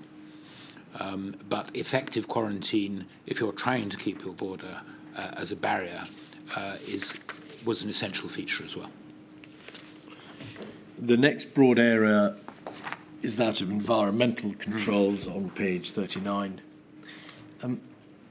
In the general scheme of things, if the rubric or the aim is to control the spread of a virus, how important are environmental measures such as air cleaning devices, ventilation, surface disinfection, screens, and so on? I'd say that disappointingly, this was the area where there is the weakest experimental evidence.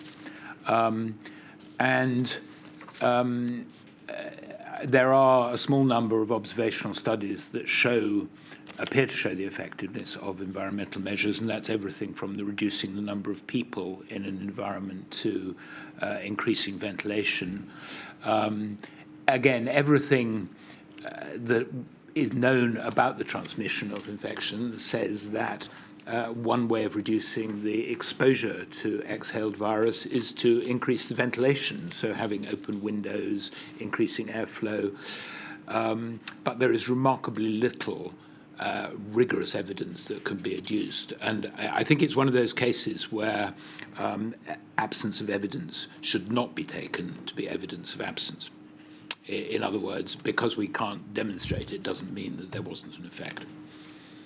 So we must leave it on the basis that there may well have been some beneficial outcome, but it's impossible to quantify it. I think that's right. And of course, one of the purposes of the report was to provide recommendations for how we might fill evidence gaps in the future.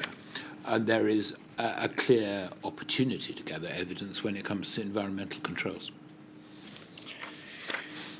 Then the impact of communication, was that, you've already described how that's not strictly a measure or an NPI, but it's an extremely important facet of non-pharmaceutical interventions, because unless the community adopts and complies them, then their efficacy would be significantly underwhelmed. That's correct. Was this a topic in which you looked specifically at the United Kingdom position? We did, because the cultural context of communication is so specific. So we restricted ourselves in this case to the United Kingdom. Of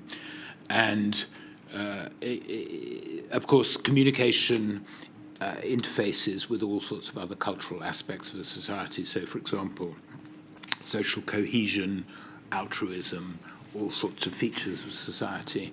And so we did restrict ourselves. The evidence is that people did largely comply, so the communication was working overall, although there were certain features about the communication, such as the trusted communicator, persuasion rather than coercion, a number of features like that were more likely to engender trust, because trust in the communications is extremely important, and the corollary of trust is trustworthiness. And so communicators who were seen to be trustworthy were by and large well trusted. 2 points arising therefrom, please, Sir Mark. Firstly, was trust found to be the most common factor in terms of impacting upon the effectiveness of communication? I think it's a major factor, but clarity, consistency, a balance between, whilst being authoritative in as it were, the reliability of the information, not being too controlling. So, but I mean, all of that in a way integrates into Trust. I in fact, was reading out the words of the report itself, Sir Mark. Trust was the most common factor impacting communication effectiveness. Yes. And secondly, could you just elaborate, please, on the importance of knowledgeable and trusted local groups and leaders as communicators? So in the particular context of members of the ethnic minorities, how important is the existence of knowledgeable and trusted local leaders in the communication of NPIs and the promotion of trust? I think one can extrapolate from advice, say, on vaccines to NPIs, because I think there is a sort of common denominator. And certainly when it comes to improving uptake of vaccines, then there's pretty good evidence that people trust people who they feel are like them in similar cultures more. And so it is important to have that communication distributed and reflecting the diverse nature of a community. And 3 sub-issues, if I may. Firstly, how important in the development of trust and the promulgation of effective communication is the need of consistent messaging and the absence of conflicting or changing messages? I think that there is little doubt that consistent messaging is extremely important. And that then takes us to how uncertainty is communicated as well.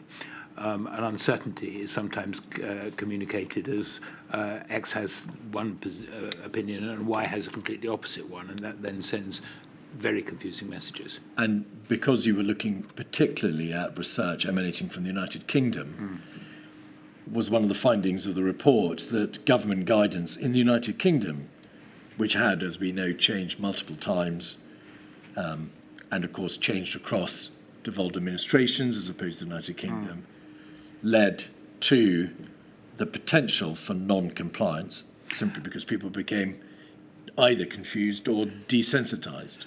Yes, I'm not sure that the evidence is that rigorous on that, but I think it's a reasonable interpretation of what happened. And thirdly, to what extent is an absence of scientific certainty damaging to the efficiency or efficacy of communication? So, putting it bluntly, to what extent does a population need to know the scientific basis for what is being told in order to make it comply? Well, but that's an interesting question, but it goes back to the start of the pandemic, and even at the end, there were huge numbers of things we didn't know, and actually an important part of the communication is to communicate what is not known as well as what is known. So whilst everyone would like perfect answers as soon as possible, we started with hardly any specific answers. We had generic answers, and so that, I think, is a sort of more general issue of communication of uncertainty and the communication of science in general. It's the whole nature of science to be sceptical, actually, to want further evidence. And I think the evidence is actually that the public, and there isn't one public, but public audiences, did accept and understand the fact that there are things which were not known. You say the whole nature of science is to be sceptical. Was it you who described scientists as licensed dissidents? No, it wasn't me, but it could have been. It could have been, but it wasn't, no.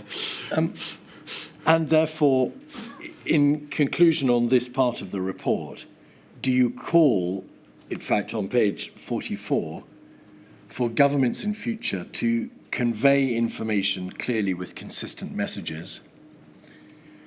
They're on the top right-hand corner. Yes.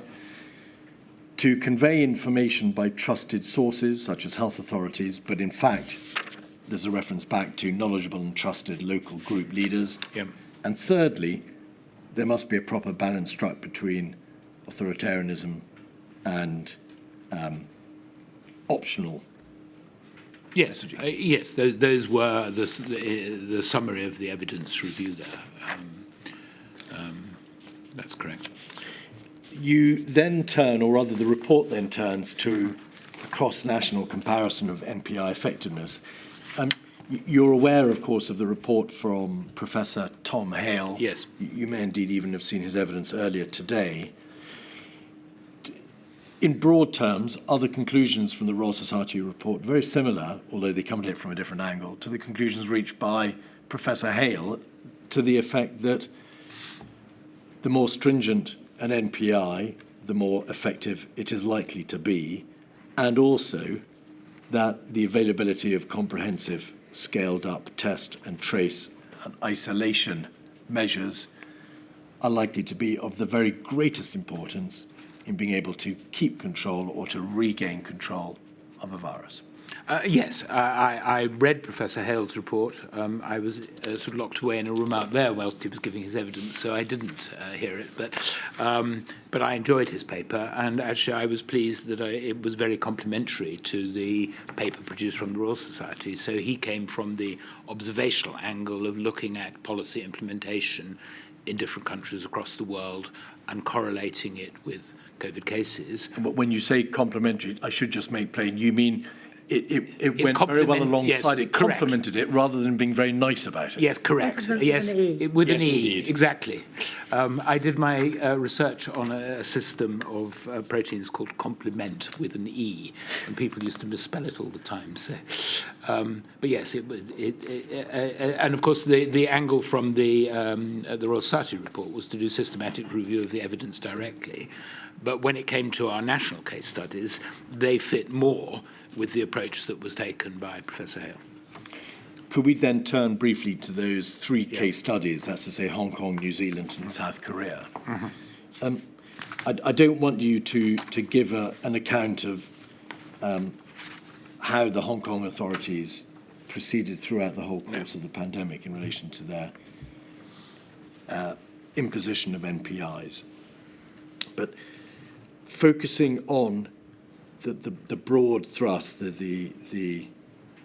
and painting it in a very general term, in a very general way, the Hong Kong authorities applied very early on stringent NPIs because of boundary closures in early February, a full quarantine policy, either at home or in a hotel, from March for travellers arriving from Europe and North America, and then from July, quarantine for all arriving persons.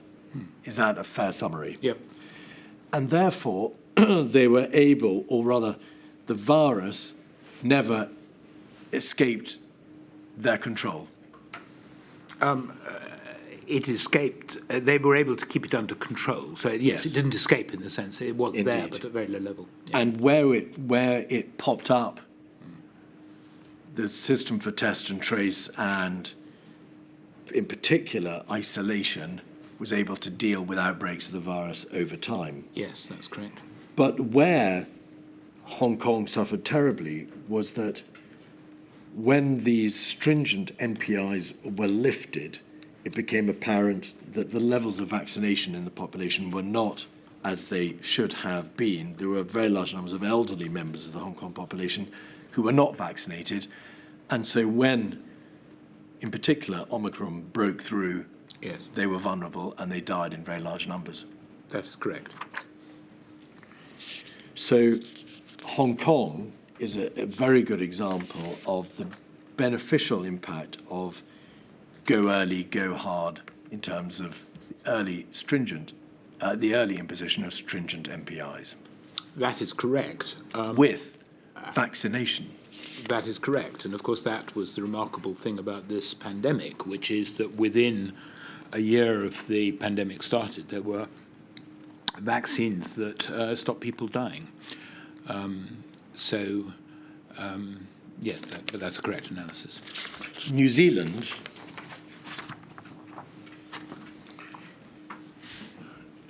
recorded its first case of COVID-19 on the 28th of February, not entirely different to the United Kingdom. But 2 weeks later, on the 14th of March, it was announced that anyone entering the country must self-isolate for 14 days. Border controls became increasingly tightened until the point at the 9th of April when only New Zealand citizens and residents were permitted to enter the country at all, and even they had to undergo a 14-day quarantine. Yes, a compulsory quarantine, which was observed, as it were. Yeah. And therefore, although there was a 1 month strict lockdown and a whole series of local lockdowns, so attempts to suppress local outbreaks, and a fairly low level of domestic NPIs imposed, New Zealand remained mostly transmission-free until late 2021. Yes, that's correct. I think New Zealand provides a very clear illustration of what is needed to make border controls work, because we do have very good data. And what they found was that in spite of having rigorous quarantine, there were still cases that were brought into the community by probably people working in and around the borders. And by using testing, tracing, and isolation, they were able to keep those under control. But from time to time, there were then episodes that suggested there was domestic transmission occurring, so you wouldn't have been able to do contact tracing right back to the border. And under those circumstances, they imposed quite strong localized lockdowns. And so I think it's an extremely good example of how, if you're going to make border closures work, you have to do a whole lot of other things as well. And you must make clear, mustn't you, that, again, to repeat perhaps the obvious, we will never know whether the United Kingdom, had it had a developed system for test, trace and isolate, and had it had quarantine facilities, and had it had the geographical, the population density, and the socioeconomic conditions which apply in New Zealand, would have been able to keep the virus under similar control. That is absolutely correct. So we have a much larger population, a much higher population density and interconnectedness. And although we are an island with only a short sea barrier to other parts, lots of shipping. And so it is very, very difficult to extrapolate from one country to another. But what is clear is that the New Zealand imposition of border controls was, by the general scheme of things, applied very early. Yes. And secondly, whether or not it was to do with the early application of those border NPIs, they didn't appear to have suffered in the same way that the United Kingdom did from multiple, indeed nationwide, seeding of infection in those weeks in February. Well, that's true, but in fact, I mean, the full rigorous quarantining in New Zealand didn't happen until the 9th of April. They had a more voluntary policy until then. Of course, in the UK, by the 14th of March, we'd already had a very substantial introduction of cases. And they did have, actually, New Zealand, quite a long national lockdown as well. So, but I mean, the general principle is correct, that having controlled the first major outbreak, then after that they were able to maintain it by rigorous border controls coupled with other measures. And by the 14th of March, anybody entering the country had to self-isolate for 14 days. So had there been multiple seedings around that time in New Zealand, and we will never know whether there were or not, there is at least the prospect that that mandatory self-isolation would have had a beneficial impact. Yes, what I can't tell you is how effective that self-isolation was. Indeed. And then finally, South Korea. Mm-hmm. South Korea's population is 51.4 million, so I think 15 to 20 million perhaps shy of the United Kingdom, so not entirely unequal in size. It is very well known, experienced an outbreak of MERS, which had, of course, although more localized, a high consequence infectious disease, had a much higher rate of fatality, Yep. and it had also therefore put into place and developed much more active measures for the control of disease. Yes. The SARS-CoV-2, coronavirus 2 infection was first identified in South Korea on the 20th of January 2020. On the 23rd of February, public health authorities raised the infectious disease alert to the highest level. Mm-hmm. And then combined MPIs were applied over time. Did South Korea have a very sophisticated, a sophisticated and developed system for community-based screening, for test and trace, and in terms of contact and isolation, very sophisticated systems for electronic contact tracing. So people could be traced through credit card or debit card use, through CCTV, through their location because of mobile phone use, and so on and so forth. Mm-hmm. What was the outcome of the application in general terms of that level of stringent NPI? Well, they managed to avoid the need to have a lockdown. But it illustrates the necessity of being prepared. So they had learnt a lot, as I said earlier, from the MERS outbreak. They'd strengthened their epidemic intelligence service, and so they were prepared to develop an extensive test, trace, and isolate very early. And in fact, the sort of kinetics of the South Korean infection was very similar to the UK. I mean, the first UK case was in January as well. And so with a much, much more rigorous enforcement of the tracing and the isolation, they avoided a national lockdown. And of course, they had some very large super spreader events around certain religious organisations on a couple of occasions. But notwithstanding those super spreader events, their system for NPIs, or their system of measures, enable them to circumnavigate That's correct. the pandemic in a very different way to us. They were able, were they not, to gain approval for a diagnostic test at a relatively early stage, Yes. on the 4th of February. Mm-hmm. And does other evidence show that by late March, that they were testing individual members of the population at a prodigious level? Yes, way they scaled up Kingdom. way ahead of, I would need to check, but I suspect almost every other country in the world. They were very, very fast.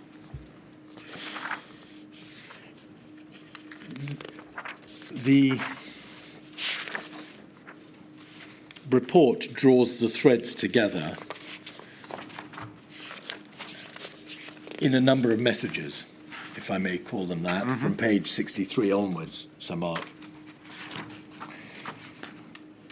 I needn't, I think, trouble you with the summaries that are set out there in relation to the need for going early, go hard, and for the link between stringency and reduction in transmission, because you've covered that.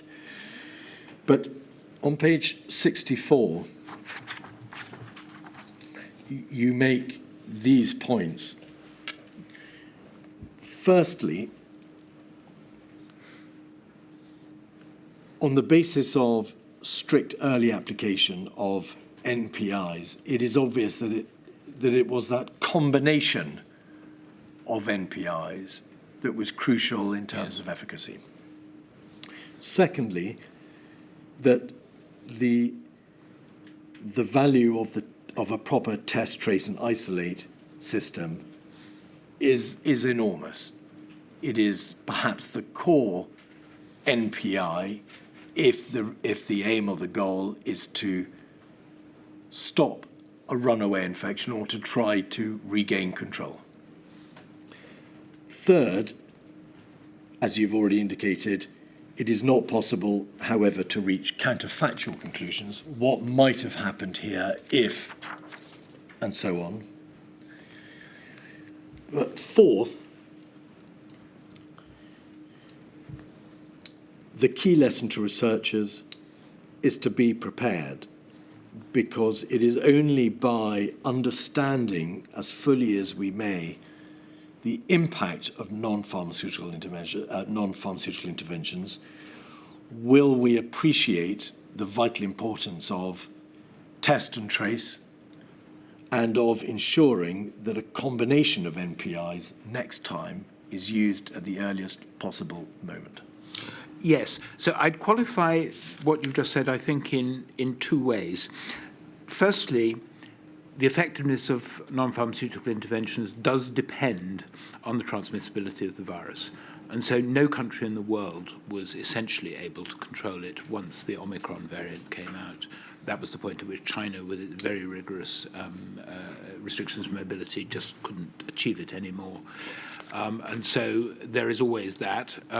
But that is another argument for acting early, because now that we know that there is the potential for developing a vaccine during the lifetime, then your best chance of doing that is as fast as possible before the virus has had a chance to evolve to be more transmissible, because that's what they will do. And just pause there.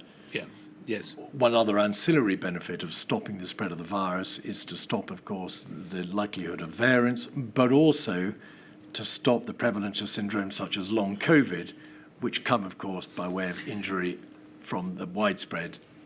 Well, that is correct, and also to avoid the need for prolonged periods of restriction of people's liberty with all the consequences that brings. So being quick and being stringent is very important. My qualification of the second comment you made, which is about how we acquire the evidence in the future, that isn't just for scientists, that is for policymakers as well. In other words, what we need in any pandemic, and indeed for public health as a whole, is high-quality data. And so, ideally, protocols need to be developed for how one might deal with the observational data in a future pandemic, because researchers can't do it in the context of an environment that doesn't allow them to. And so I think working with policymakers to agree potential protocols, to agree the sort of information that's needed, is really important. And ideally, this should be international, because you can learn things by comparing country A with country B, with the caveats of all the sort of cultural issues we've been discussing.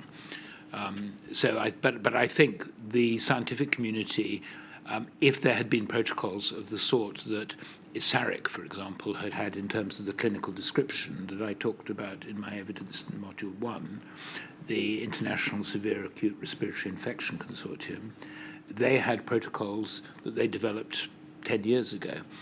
And so were able to activate their studies very, very quickly within days of the pandemic starting. To drill down just for a moment on two aspects of that very helpful answer. Firstly, do you set out in the report the need for, therefore, systems of accumulation of data and research to be put into place? So you say there needs to be, during the inter-pandemic period, yes, the interregnum before the next pandemic, the pre-positioning of national and international research consortia and networks, data infrastructures, methodological protocols and mechanisms for the collection of data. And do you mean by that we need to know in much greater detail what the likely consequences are of viral infection in terms of transmissibility and the epidemiological impact, but also much more about the NPIs which may be deployed in future to be able to combat it? Yes, and the analogy is with drugs and vaccines, where because there were protocols that could be applied during the pandemic, we learned very rigorously and deductively about the effectiveness of, for example, dexamethasone in saving lives in people in intensive care unit, in learning which monoclonal antibody therapies were, anti-inflammatory therapies were effective and which weren't. In the same way, if we had very good continuous evidence collection during the pandemic, we might learn more in real time about the effectiveness of different measures at different times. As I've described, however, in relation to environmental measures, there are some things one can learn from experimental studies between pandemics. So it's perfectly possible to understand the distribution of particles of viral size in closed spaces, what ventilation might do. Some of that work is already done. But at the start, we didn't really know the balance of the importance of washing hands and cleaning surfaces. We do know that actually enteric infections, so infections of the gut, decreased. And we also know about the effectiveness to some extent of the non-pharmaceutical interventions from the fact that influenza and respiratory syncytial virus infections dropped during the pandemic. But ultimately, each infection is unto itself. Yeah. And lastly, in the context of... Is this last? Yes, this is the last. It's just I've been asked to take a break. So. This is the last question. In the context of your earlier answer about the terrible conundrum faced by governments in relation to whether or not to impose non-pharmaceutical interventions, do you call for a much closer examination of,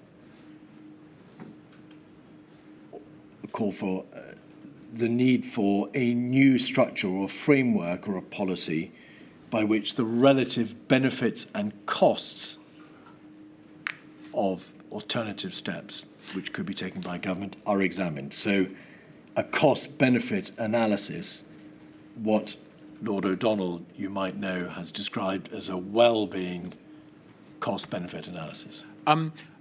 Well, I think one of the things we say in the report is that there were costs in other domains of life, economic, people's well-being, education, and those need to be analysed as well. And I wouldn't dare to tell policymakers what the answer should be, but policymakers will always make the best decision, one hopes, if they have all the evidence. And so you need evidence on all sides of the equation. Thank you.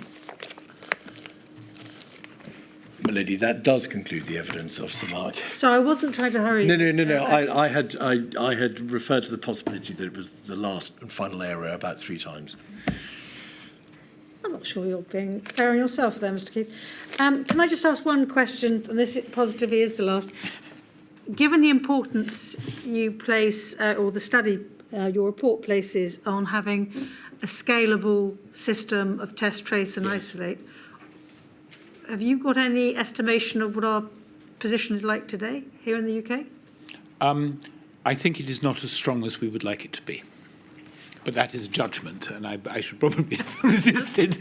And I didn't give you notice of the question, but I thought I'd just... I think there is much more to do. We talked in my last appearance about the work of Dr. Kershell, who is one of your advisors on the history of public health. And I think that the disinvestment in public health, not just in the UK, but in the rich countries of the world, needs to be tackled. But that is a personal opinion rather than a sort of, it goes beyond this report, that's for sure. Thank you very much, Mark. I'm very grateful. I hope we're not imposing on you too much. I have a feeling we may impose on you again if we may. Really? But, I don't know. I haven't checked with the other modules, but I'm extremely grateful to you again for all your help. Thank you, milady. I very much regret to say that it was Sir Mark's first question this afternoon. Will we impose on again? Would you be wishing to see him again? My lady, that concludes... The trouble is we do have a module specifically on health, you see, Sir Mark, Right. so it's just possible. And that concludes today's evidence. Thank you all very much indeed. 10 o'clock tomorrow, please. All right.